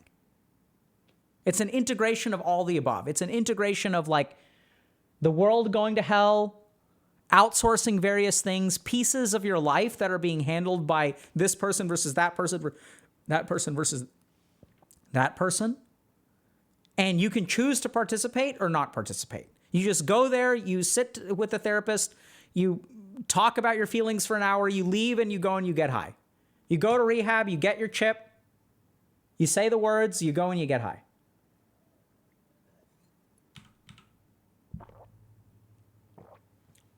And so now what we're going to, So now what we're going to do is dive into a little bit about drug addiction and what to do about handling addictions. Okay? So let's start with like the different dimensions of addiction. So the first thing is we now know that addiction is like genetic in nature. So we know that there's inheritance with vulnerability to drug addictions. So we know that, for example, depending on how your brain is wired, if you use alcohol, your brain will look like this. And if you use marijuana, it won't look anything like this. It'll just be like normal. So we know that there are genetic predispositions to particular substance of addiction. This is why people have a drug of choice, quote unquote, right? And they'll use a substance once in their life and they'll be like, oh my God, it transformed my life. It revolutionized everything for me. And so, this is just the way that our brain is wired, and some of this is inherited. But it's actually more than just genetics. It's more than just neuroscience. It's also parents, right? So what is the scenario, if you guys have seen the show? So here's a mom who's having, a little bit too much wine at dinner. So how are we taught to handle things by our parents, right? So how does this mom handle her emotions? She just drinks. What are the lessons that we're taught by our upbringing? So, is drinking normal? Is it okay? Is it not okay? Like when you have conflict, when mom and dad get into a fight and mom sighs and walks out of the room and opens a bottle of wine and dad yells at her and calls her a drunk and she flips him the bird and goes out to the patio, and that dad goes to his garage and mom goes outside and she's just drinking, and what are you being taught by your parents about substance use? What are you being taught about if things are intolerable? Right? If you don't have the ability to accept things that you don't change, what do you do instead? So a lot of that stuff comes from parents. And it's not just genetics, it's about programming. So it's not just nature, it's also nurture. And then so we're sort of given this kind of setup, right? This is the hand of cards we're dealt. And then what happens is personal anxieties come in. So I have a predisposition to alcohol. I've been taught that alcohol is a good way to manage my emotions. And then I'm a 13-year-old kid who just has anxiety about my body because, that's a thing, by the way. I don't know if you guys have heard of platforms like Instagram and other forms of social media in which they propagate pictures of very, very attractive people. And you have 13-year-old boys and girls who are looking at these things and they start to become uncomfortable with their body image. And so when you look in the mirror, right, this is the friggin' mirror. Normally, what kind of emotions is that supposed to bring up? You're just supposed to see yourself, right? I'm supposed to look in the mirror to see if there's spinach stuck in my teeth. But now when I look in the mirror, I got to make sure I'm slim. I got to make sure I'm trim. That's what we have to do. And now these emotions start coming up. They're exacerbated by technology. They're exacerbated by peer pressure. And then we turn to our coping mechanisms. How do we handle these kinds of things? Right? And then we go to our genetic vulnerability. And then there's drugs.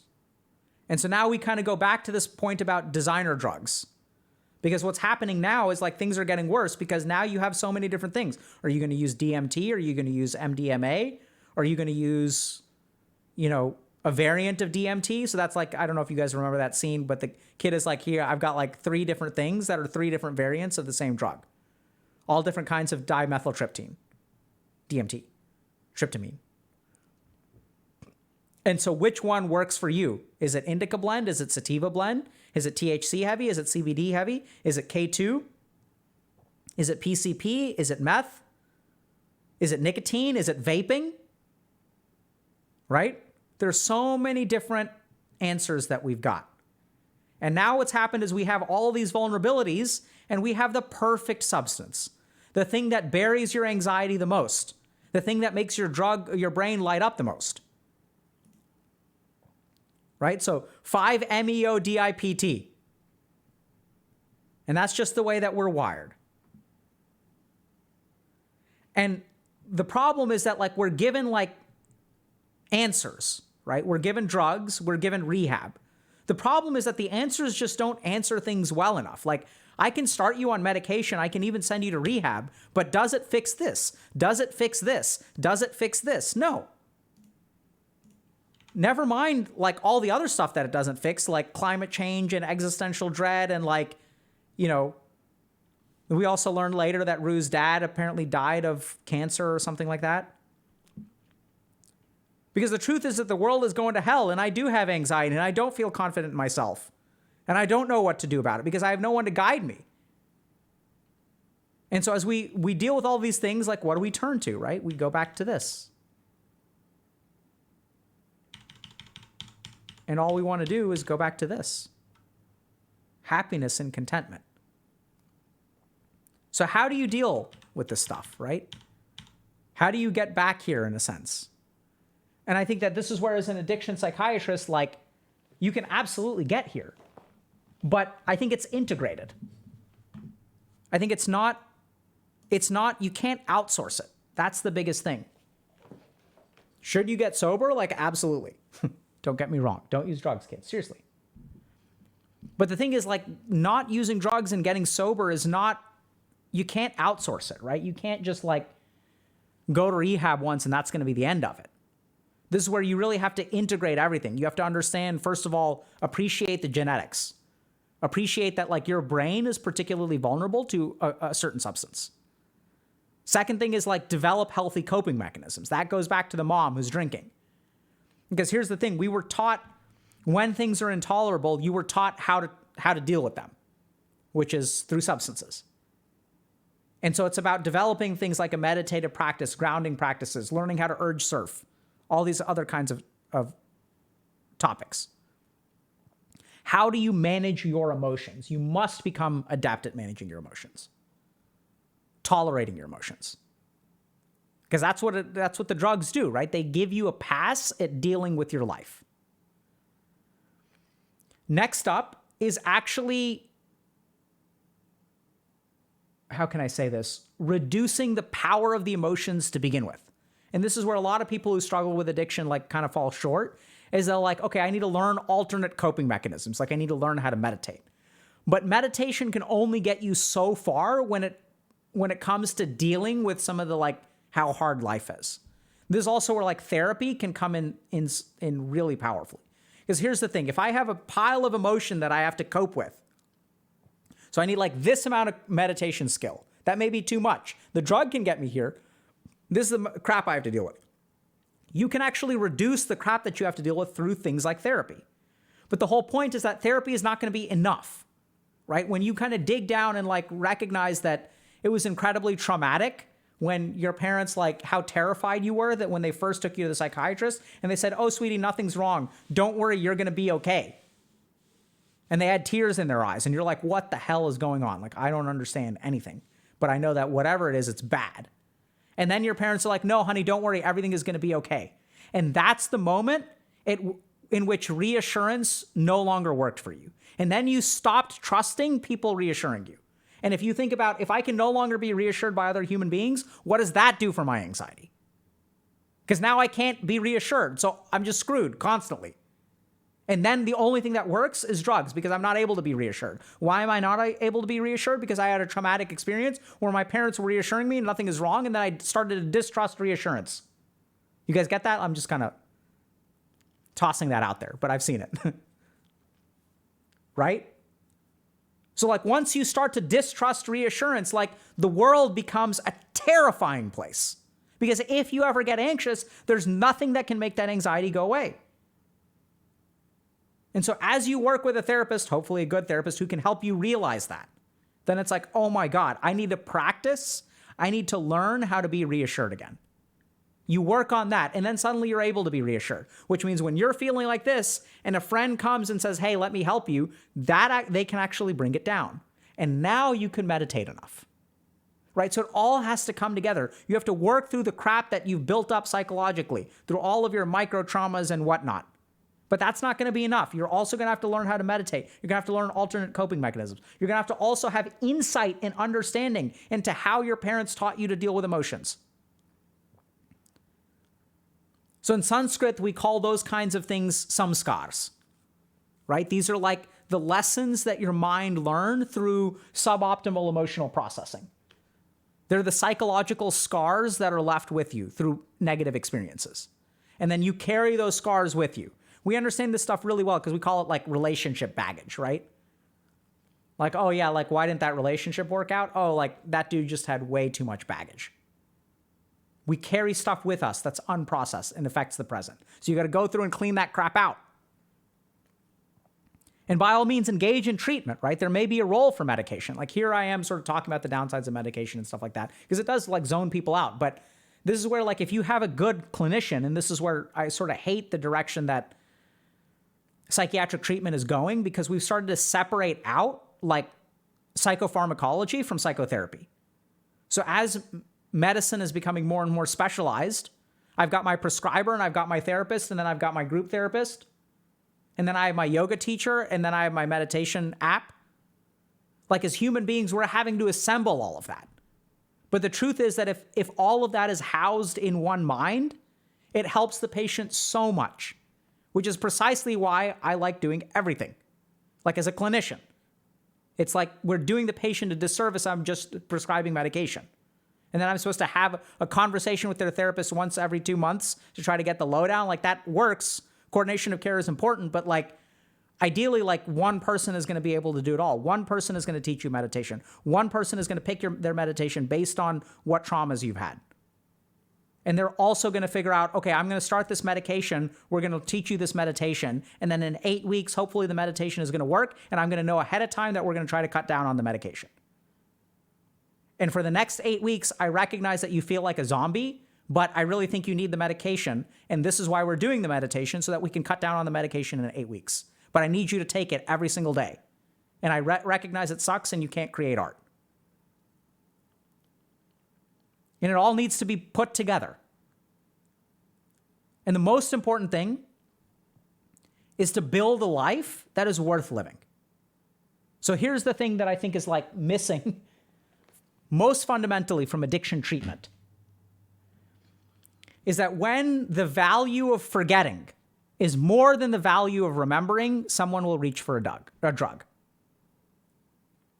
The true antidote to addiction is to want to be in the world, right? It's when like forgetting the world and oblivion is not as good as being awake and alive.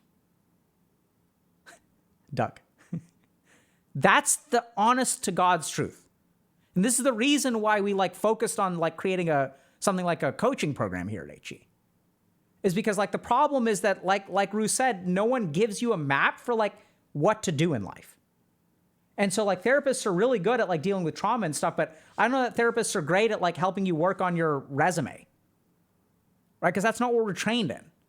But at the end of the day, like the sacrifice of the drug, the reason that people get addicted to drugs is because the benefit that they get from the drug outweighs the cost. At the end of the day, very simple. And so what you have to do if you really want to stay sober is build a life that is worth living. Build a life that you don't want to forget. And that's hard. And the problem is that like we don't even have a formal way of doing that. Right? It's all this autopilot crap that's gotten hijacked. It's like go to college. They stopped teaching a lot of stuff at college a long time ago. It stopped being about education, and they still teach a lot. But colleges stopped being about education. Universities stopped being about education. Think about the incentives of the people at your university. Who are your professors? How much formal training in teaching do your professors have? Think about that. Right? Like, I teach at Harvard Medical School, but I'm not a trained educator. Thankfully, my program was really emphasized that, so I feel lucky. But it's not like I have a master's in education. And so you have people teaching biochemistry who like are not great teachers.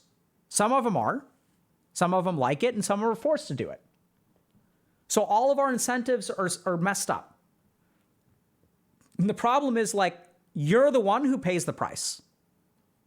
You're the one who pays the price of 9/11. You're the one who pays the price of the 2008 economic crisis. You're the one who pays the price of the genetics that you were born with. You're the one who pays the price of the parenting emotional style that you were raised with. You're the one who pays the price of living in 2022 when there are like 15 kinds of designer drugs. So your tendency to be addicted is at an all-time high because you have so many friggin' options out there and they've been purified and refined. If you think about vaping, people have recently seen studies that show that vapes are more addictive than cigarettes. Oh, who is surprised? Not I. The amount of nicotine and stimulant in the vape is actually at a higher dose than cigarettes. Why do you think they did that? It's to get people to smoke vapes. The deck is stacked against you in so many different ways. And the challenge here is that you have so many answers, right? Go to therapy, go to rehab, start medication, see a psychiatrist, go to Alcoholics Anonymous, do all these different things. Watch Dr. K. It'll change your life. But none of that is going to be enough. I'm not saying it isn't helpful. It's great. We're great too, by the way. Like, I believe in all of those things. But the problem is that that's not enough, right? The basic problem with addiction is that you can't just go through the motions. That's what's so devastating about it, being a parent with a child with an addiction. Is you can send them to rehab and you can see them go through the motions, but in the back of your mind as a parent, you never know what is going on in that child's head. Right? You never know. And that's ultimately what it comes down to. If you're a parent with a child with addiction, you understand this, that ultimately it's what's going on in their head. It's not what they show. It's not what they tell. It's not how they act. It's not what they say. It's none of that. It's what's going on in their head. Are they actually committed to sobriety or not? And in terms of getting sober, that's the only thing that matters. Or it's not the only thing that matters. It's incorrect. It's the thing that matters the most. You can't be a passive recipient of the rest of it. And so I love Euphoria because I think it does such a good job in 20 minutes to explain all of this stuff.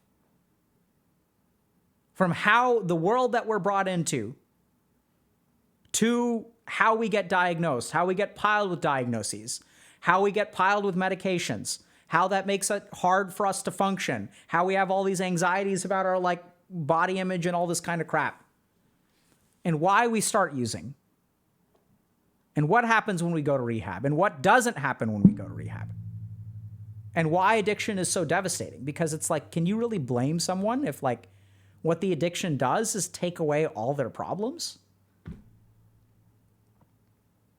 That's just the first 20 minutes. We've got a lot more. I mean, not today, but in general. So check out the show. It's worth watching. If you know someone who struggles with addiction, I think it's pretty insightful. If you yourself struggle with addiction, I think it's pretty insightful. I think it's like a really good complement to like all the other stuff, right? So by all means, go see a therapist, go to rehab, and then watch the show. Sure. Large proceeds go to the foundation.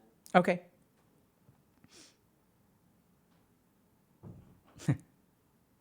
Did you like the rest as well? I haven't finished it. So I was taking notes during watching Euphoria. And my notes for the first 20 minutes are 10 pages long.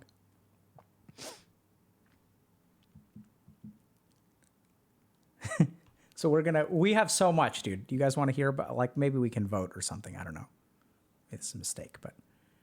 So there's a lot of good stuff. Okay. So there's a correction. So ayahuasca DMT is technically South American, not Native American, mostly in Amazonian cultures, but not limited to. Peyote mescaline is the Native American equivalent and is limited historically to tribes in what we call now Mexico and Texas. Thank you for correcting us. Apologies for that misattribution.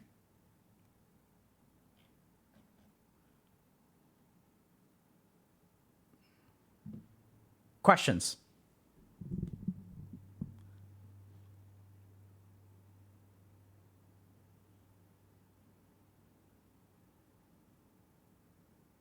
Yes, someone saying a friend who's an addict once told me she felt people that did uppers still had a want to live, while those who did downers, like she does, don't want to live anymore. Yeah, so here's the thing. There's a lot of wisdom to come out of addiction. A lot of wisdom. I don't know if that's true for all people, but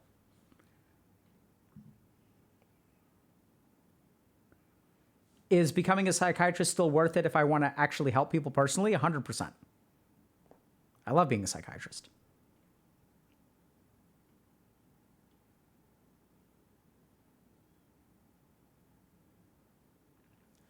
Dr. K, do you think parenting style you mentioned in the start could have caused me to have obsessive thoughts and health anxiety not diagnosed? Sort of. So that's where so the point I'm trying to make is that when it comes to you as a person, you can't fix any particular thing with just one-dimensional treatment, and not one of these things causes who you are. Right? So it's like there's a genetic component, there's an upbringing component, there's a world is going to hell component. So your health anxiety or obsessive thoughts, could they have been influenced by your parents? Certainly. But that's where, if you haven't been diagnosed, I would go talk to someone about that, right? So get an expert opinion and help figure out where does this part of me come from? Because that's important to understand.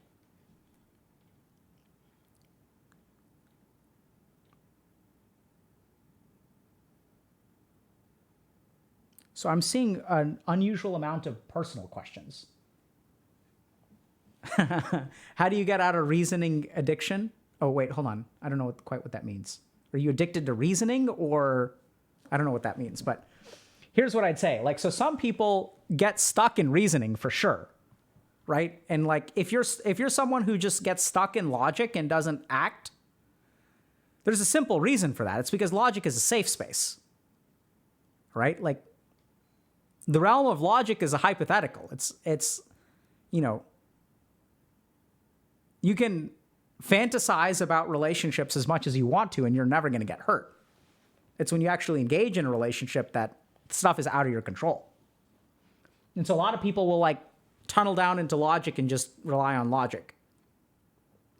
How are you so mentally stable after seeing so many dark things? It's a good question. So first of all, there's an assumption that I'm mentally stable, which, time will tell. The second thing is that I think this is where we have an assumption that that things are dark and that darkness is bad. Whereas my experience of seeing darkness is that's actually when you see real strength and real wisdom. And so people think that it's bad. How can I sit with people day after day and listen to their trauma and stuff? It's because it's out of that strength that they become the people that they are. Right? Which can be amazing, beautiful, powerful things.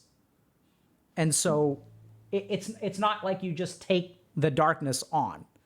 That's what happens. And the cool thing is I don't know how to say this, but it's inspiring to see someone come out of that. And the devastation of hearing about someone's trauma is outweighed by watching them overcome it. Right? And so I get to see those wins too. And that's why I do this work. It's because there are wins to be had. This is a fight that can be won.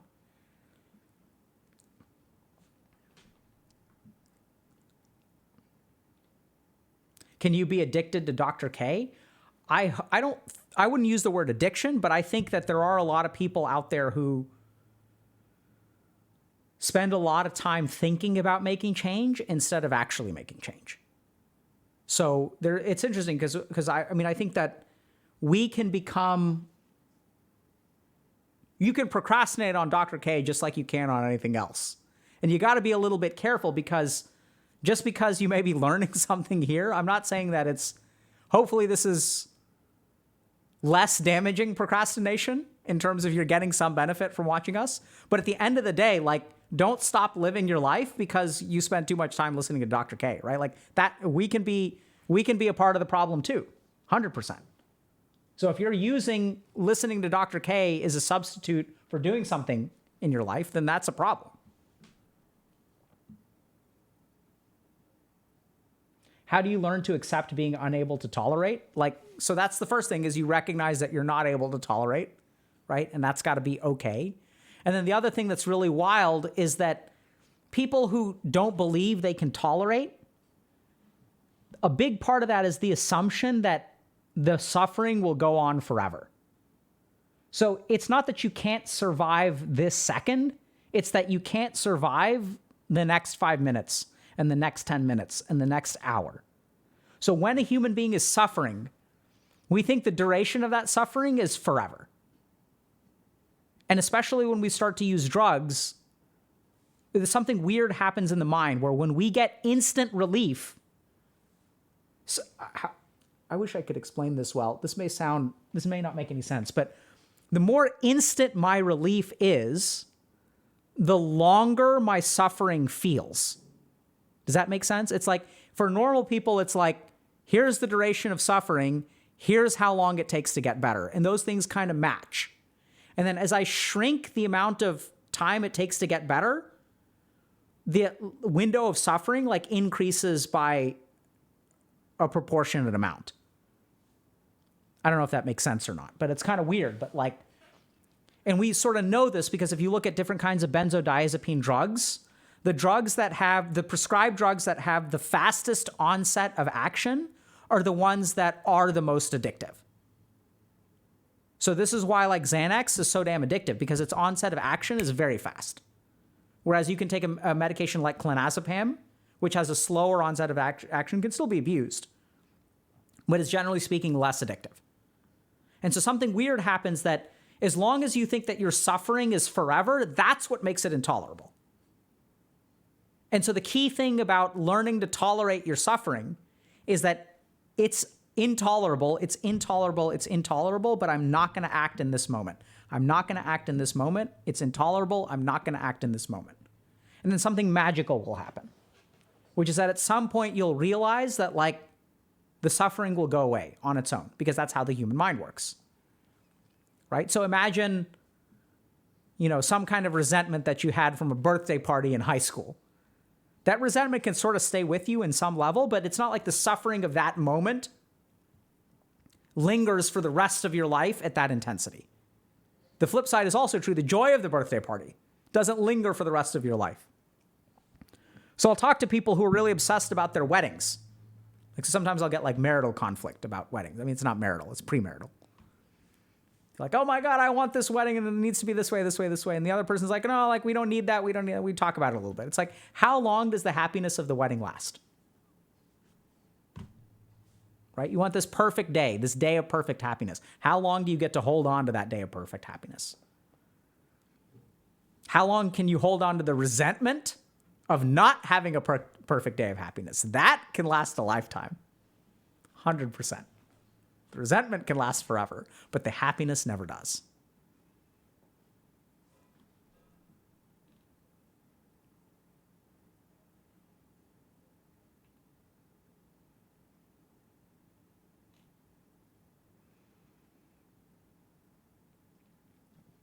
Are there any major differences between substance use addiction and screen addiction other than physiological? Well, I'd say the biggest difference is physiological. So if you look at substance use disorders, those are actually discrete chemicals that travel to your brain and activate very particular receptors in your brain. Whereas behavioral addictions like screen addiction, pornography addiction, those work in a different way. So it's not like a discrete action on one part of your brain. My general take, right? So this may not be correct. I mean, I'm familiar with the science behind it, but the science behind it is still evolving. But generally speaking, I think that like behavioral addictions affect more of the brain less intensely. Whereas like, if you take an opiate, like it's going to activate like your mu receptors in your brain. Like it'll just go straight there and just like turn them on like a switch. Whereas games are different. They'll still turn it on, but they'll turn it on in a slightly different way.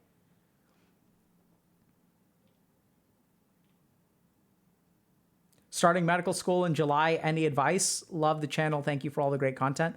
My advice, first of all, congratulations. Awesome that you're starting medical school. And don't forget why you're doing it. That's the biggest thing.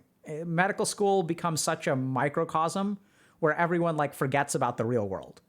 Like, just remember that the real world exists and you're in it to help people.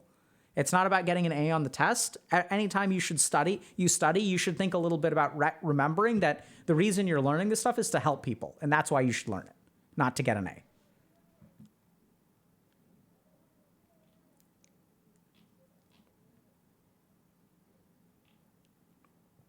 What do you think about internal family systems for therapy? So I hear a lot of cool things about IFS. It's not something that I've specifically trained in or know too much about. So I tend to steer clear about like commenting on it very much. We're thinking about doing something, but I need to learn about it a little bit more. So is it possible we find others to be a drug instead of substances as well? Absolutely. So that's where like a substances do something very specific in the brain, but remember all the anxieties and all the worries you have, like we use other coping mechanisms. And sometimes those coping mechanisms are people, right? And it's like, I don't know how to say this, but I was working with someone who was in a string of toxic, crazy relationships. And then like, they were like, I'm tired of doing this. And then the more we dug down into it, what we realized is that this person really, really loved fixing problems. So it's not like even they were trying to fix the other person, but it's just when they're dealing with a really crazy relationship and they're putting their house in order from that crazy relationship, they really felt like very good about it because there's so much progress to be made when it comes to like, unhealthy relationships, even if that means leaving the relationship. It's kind of weird, but like we can use people as all kinds of crutches. Absolutely.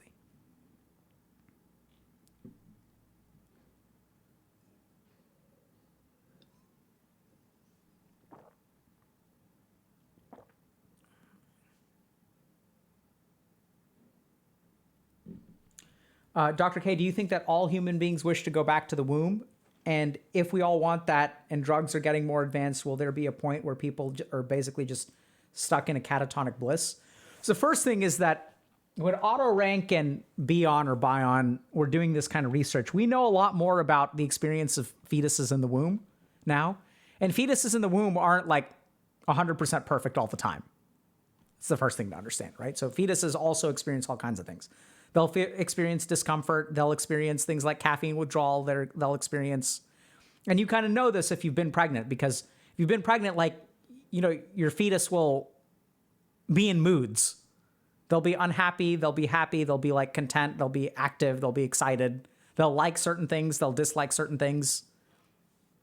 So the experience of the fetus in the womb is not nearly as uniform as like the old psychoanalysts thought it was, which is just unadulterated bliss. That being said, I do wonder a little bit about where people are just basically stuck in a catatonic bliss. Like, I think we are closer to that than we even realize. Let me see if I can find this.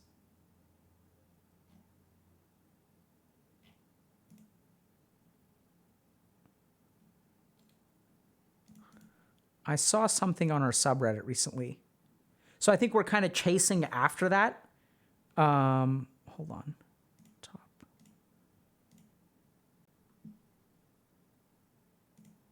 Yeah, here it is. This is great. So let's just talk about this for a second. So the question is,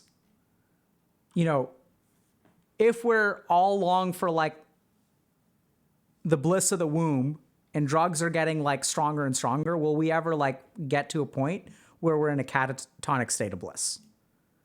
This is something that someone posted. So meditation versus endlessly scrolling. So meditation is, oh no, feelings.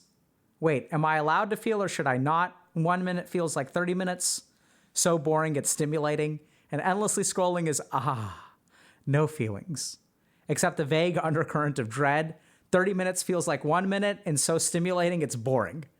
And this is like why I love the internet, okay? Because I think that this is so true, dude.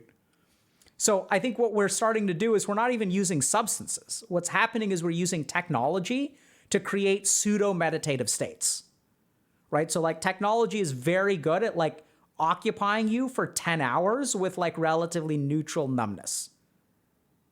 And the constant stimulation starts to numb us out, so it becomes boring. So if you play a game for 1 hour, it's so much fun. If you play a game for 10 hours, it becomes boring. But you still kind of like keep doing it, right? On the flip side, we have meditation, which is, like can feel very long, like you lose track of time as well. But oftentimes in meditation, when you lose track of time, you don't lose track of 4 hours, you lose track of 5 minutes. And what we'll oftentimes find in meditation is that, 5 minutes of meditation can be incredibly rejuvenating. And then what we do in meditation is when we separate ourselves from all of these external stimuli, what we're left with is unadulterated experience, which is like pure bliss. So you're just like existing, but in a really good way. And so I think that there's a reason why we're moving towards endless scrolling. Like there's a reason why app developers are trying to create apps that do this. And the reason is because like it moves us closer and closer to this like meditative state. And we've sort of figured out almost in an evolutionary or Darwinian sense, what kind of technological engagement brings us the close to like numbness or peace. The problem is that I think that technology does bring us to numbness and meditation does bring us to peace. And you may ask yourself, well, what's the difference between these two? One is that there's an undercurrent of dread. And the other is that there's like not even an undercurrent, I would say an effusion of joy when done properly. And so are we going to move in this direction? I think we're already moving in that direction. I don't think it's going to be based on a substance. I think what we're moving towards is a society that is like moving into pseudo meditation. And I don't think it's a coincidence that technology usage and the interest in meditation have come hand in hand. So you see an astronomical increase in people wanting to learn about meditation and learning how to meditate, along with an increase in like doom scrolling. And I think that those are not a coincidence. That's like, there's a reason for that, right? It's because we need both of them give us something close to the same thing. It's just one gives it to us a lot better. Now, it'd be interesting to see whether, technology ever gets to the point where it can really adopt a true meditative state. I'm skeptical that it'll happen anytime soon. I think there's also a lot of stuff about, substances in meditative states where people want substances to be, people will say, oh, it's like basically like the same as meditation. I don't think so. We talked about that recently. So you can check out our recent stream on that. I don't think that's actually the case, but I think the two are very similar. So it's kind of like a sandwich and a hot dog. It's like they're kind of similar, but they're not really the same thing. It's a good question. Okay, speaking of meditation, shall we meditate?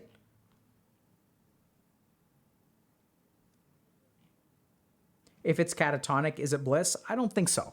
So that's the other thing. Well said. So I think the big difference between the meditative state and the kind of catatonic doom scrolling state is awareness. So meditation has a much more unadulterated awareness, and doom scrolling tends to have like numbness. Monka, my post? Thank you for posting.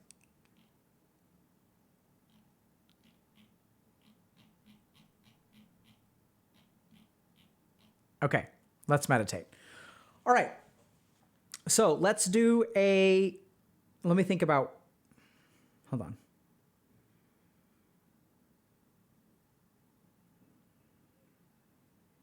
Okay, this meditation is going to be weird. All right. So this is going to be a more prana-oriented, people are wondering how to tolerate, right?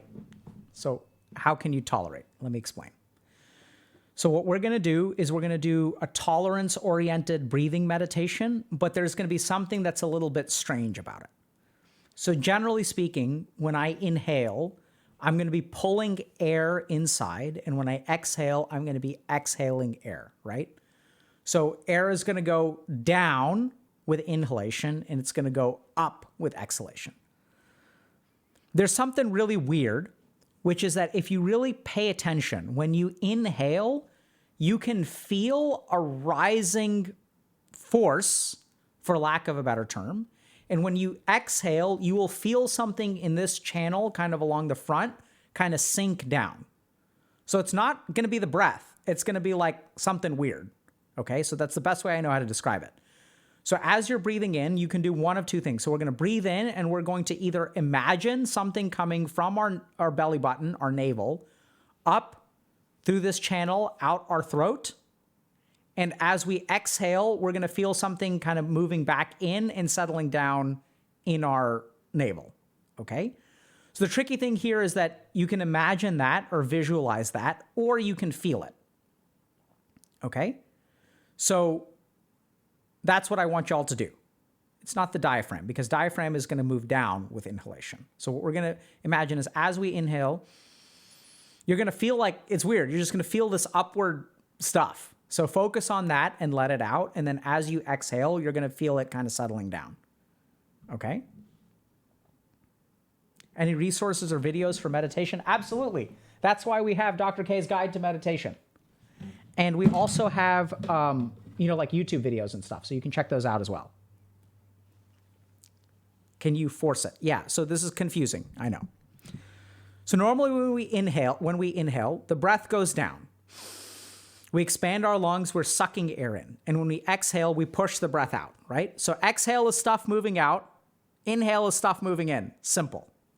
Weird thing. If you actually pay attention when you breathe, you can notice a rising force when you inhale and a descending force when you exhale. That's what we're going to focus on when we breathe today.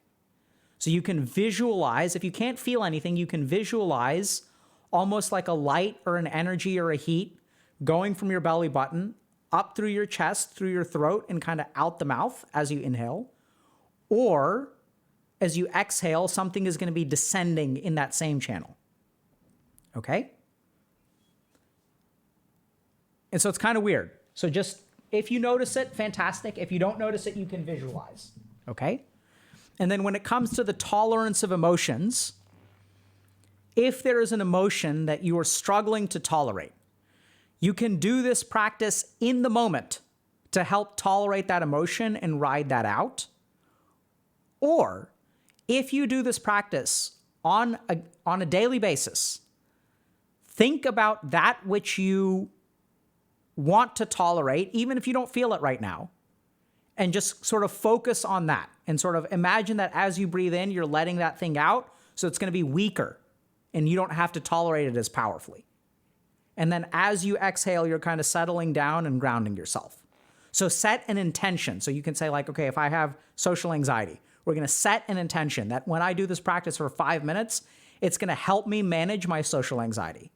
My ability to manage my social anxiety is going to be easier because I'm actually digesting the social anxiety. I'm reducing its potency through this practice. Then you can practice this for 5 to 10 minutes a day. I would suggest starting with something like alternate nostril breathing. We're not going to do that today. For like 5 minutes, and then you can do this practice, and you can even end with something like chanting. Okay? All right. So take it. Sit up straight, back straight, neck straight. We're going to start by just yawning, apparently. So we're going to start by just letting our body and our mind kind of settle. Work out the kinks. Yawn if you need to. Burp if you need to. Sneeze if you need to. Take a moment to center yourself.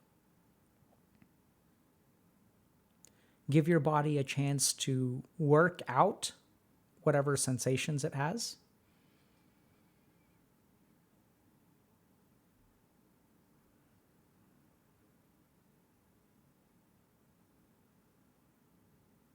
And now we'll begin the practice. So take a deep breath in. And then out.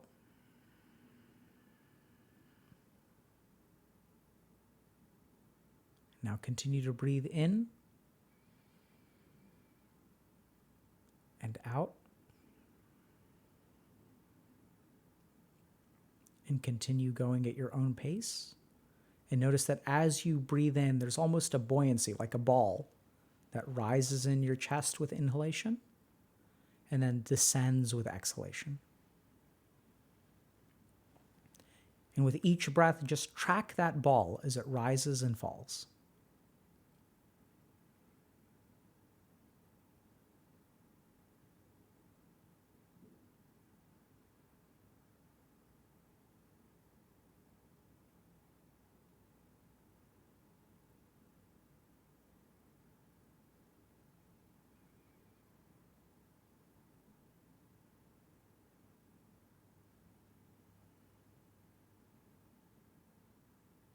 So what we're really going to be focusing on is the passage between our navel or belly button and our throat. So we're bringing something up with each inhalation, and we're letting it rest with each exhalation.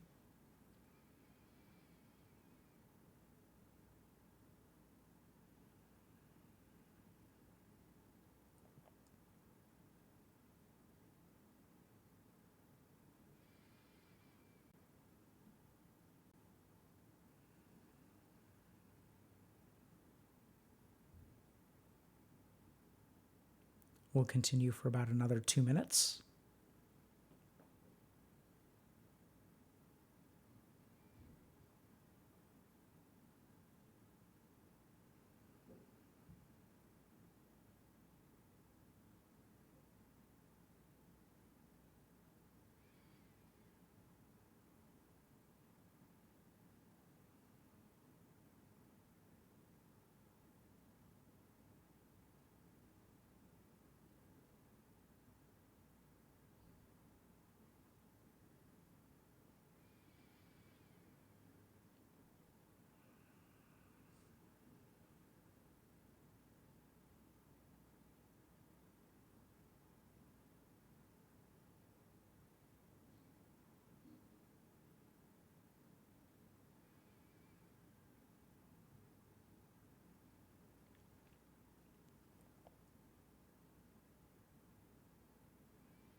And now go ahead and finish the round that you're on.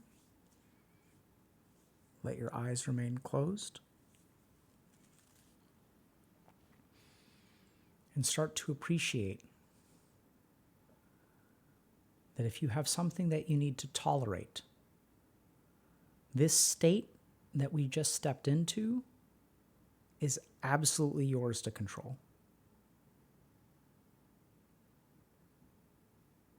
This peace, this focus, this stability is yours to access. And have faith in yourself that if you find yourself with a craving, if you find yourself restrained by an emotion and unable to act, this is the practice that will help you with that. Go ahead and come back. Now, for those of you who are interested in learning a little bit more about this practice from a spiritual or mystical sense, this practice essentially connects the Vishuddha chakra with the Manipura chakra.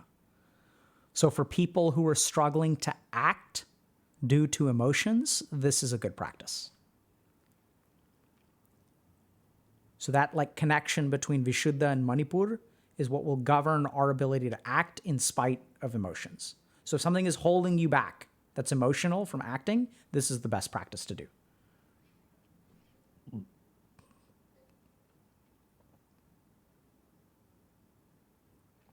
So some people are saying this was hard to do. Some people are saying this is my favorite. This is why we teach different things. And I know it's kind of weird. I don't know scientifically what's going on. I don't know if any of this Prana Shakti stuff is real. But what I do know is that when people do these different practices, some people take to them and it makes it very easy for them to meditate. It makes it very easy for them to enter a tranquil state of mind. meditation is not supposed to be hard, right? If meditation is hard, that means that your teacher isn't teaching you right. And it's about finding the right practice for you. If you have trouble breathing through your nose, breathe through whatever you can. But that's also where you may not want to do a breath-oriented practice. And the question still remains, why are you having trouble breathing through your nose? And what do you need to do about that? Do I have a main way of meditation? I do. Do you think that you should stick to one type of meditation if it works for you, or keep trying to be with very different meditation styles? I think there's value. So I started doing a meditative practice in August of 2003 that I still do, which I think is awesome. So I've been doing that meditation practice for 19 years to great effect, and I'll tack on other things. So depending on what your goals are, I'll do other kinds of meditation practices for months or years, and then kind of finish those and move on. So it's kind of like both, right? So find practices that work for you, but I'd also encourage you to continue exploring. And then what you'll end up with is a set of practices that feel good. And you may find that, especially with like some of these more mystical practices, you don't necessarily have to do them forever. So if you have emotional blocks that are keeping you from action, you do this practice for maybe like 6 months, and then like hopefully those will kind of be done, and then you move on to something else. Is there ranked meditation? 100%.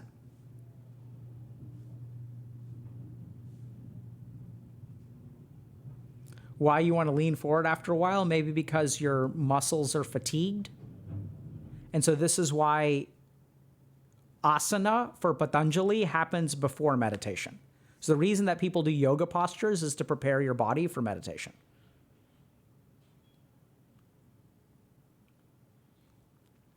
Who is rank 1? There are lots of rank 1s. Buddha was probably rank 1. Shiva was probably rank 1.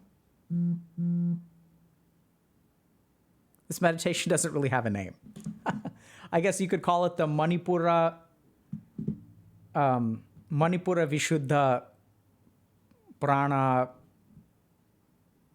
Shuddhi Shakti. One of those two is what I would call it.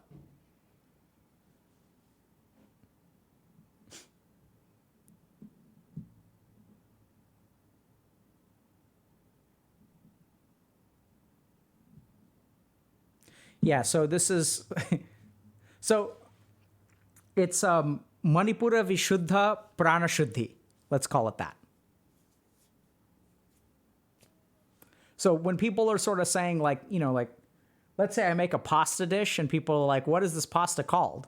Right? It's like, it's pasta, it's got garlic, it's got olive oil, it's got capers, and it's got broccolini. You know, so you can sort of, it's like meditation is actually like cooking with ingredients. You can put things together in different combinations. Oh, you like something spicy? Like I'm going to put some chili pepper in there. Oh, like you know, you're dairy, you're lactose intolerant. Like we're going to skip the cheese and we're going to use olive oil instead of butter. You can make different modifications in meditations, just like you can with food. And so people will ask, okay, what's this dish called? Like, you know, if you add chili and you take out butter, like, does the name of the dish change? Like, sure.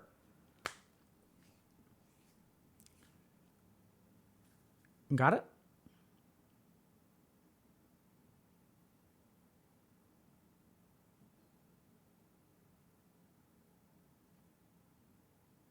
I really like mantra meditation, personally. Like, I love mantra meditation is kind of my favorite now. It used to be Agnya Chakra meditation. So Agnya Chakra meditation is to gain insight and understanding of things. And I did that for a long time. I still do that some, but now I do more mantra meditation because mantra is about the accumulation of energy and power. Who are we rating, chat?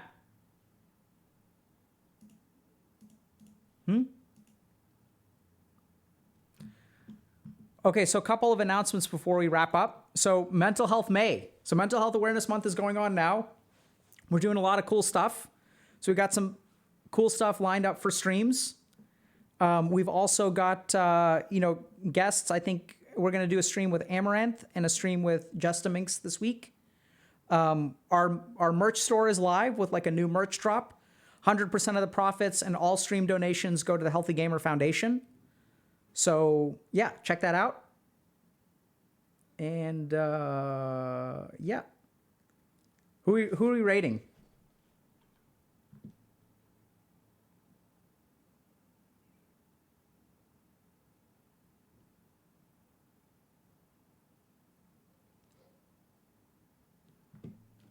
Ganji Kid? Okay, let's see.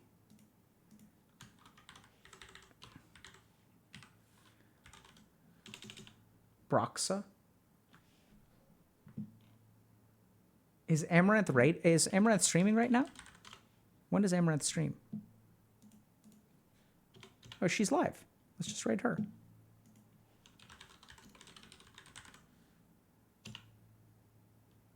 I'm not entirely sure what's going on, but this seems interesting for sure.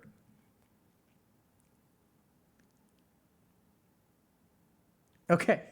Well, check that out. We'll see y'all on Wednesday. Okay. I'm 5'4". You're allowed to just swap me if I'm, you know. You just saw my Insta? What about that muscle? No, Do you have you a didn't. husky instead? That's what they want to have that husky instead. I don't. I should. You though. should actually. They're already Also right here. two of them are already 8, and it's like I don't know. I don't know if I want to make them an Instagram that'll grow.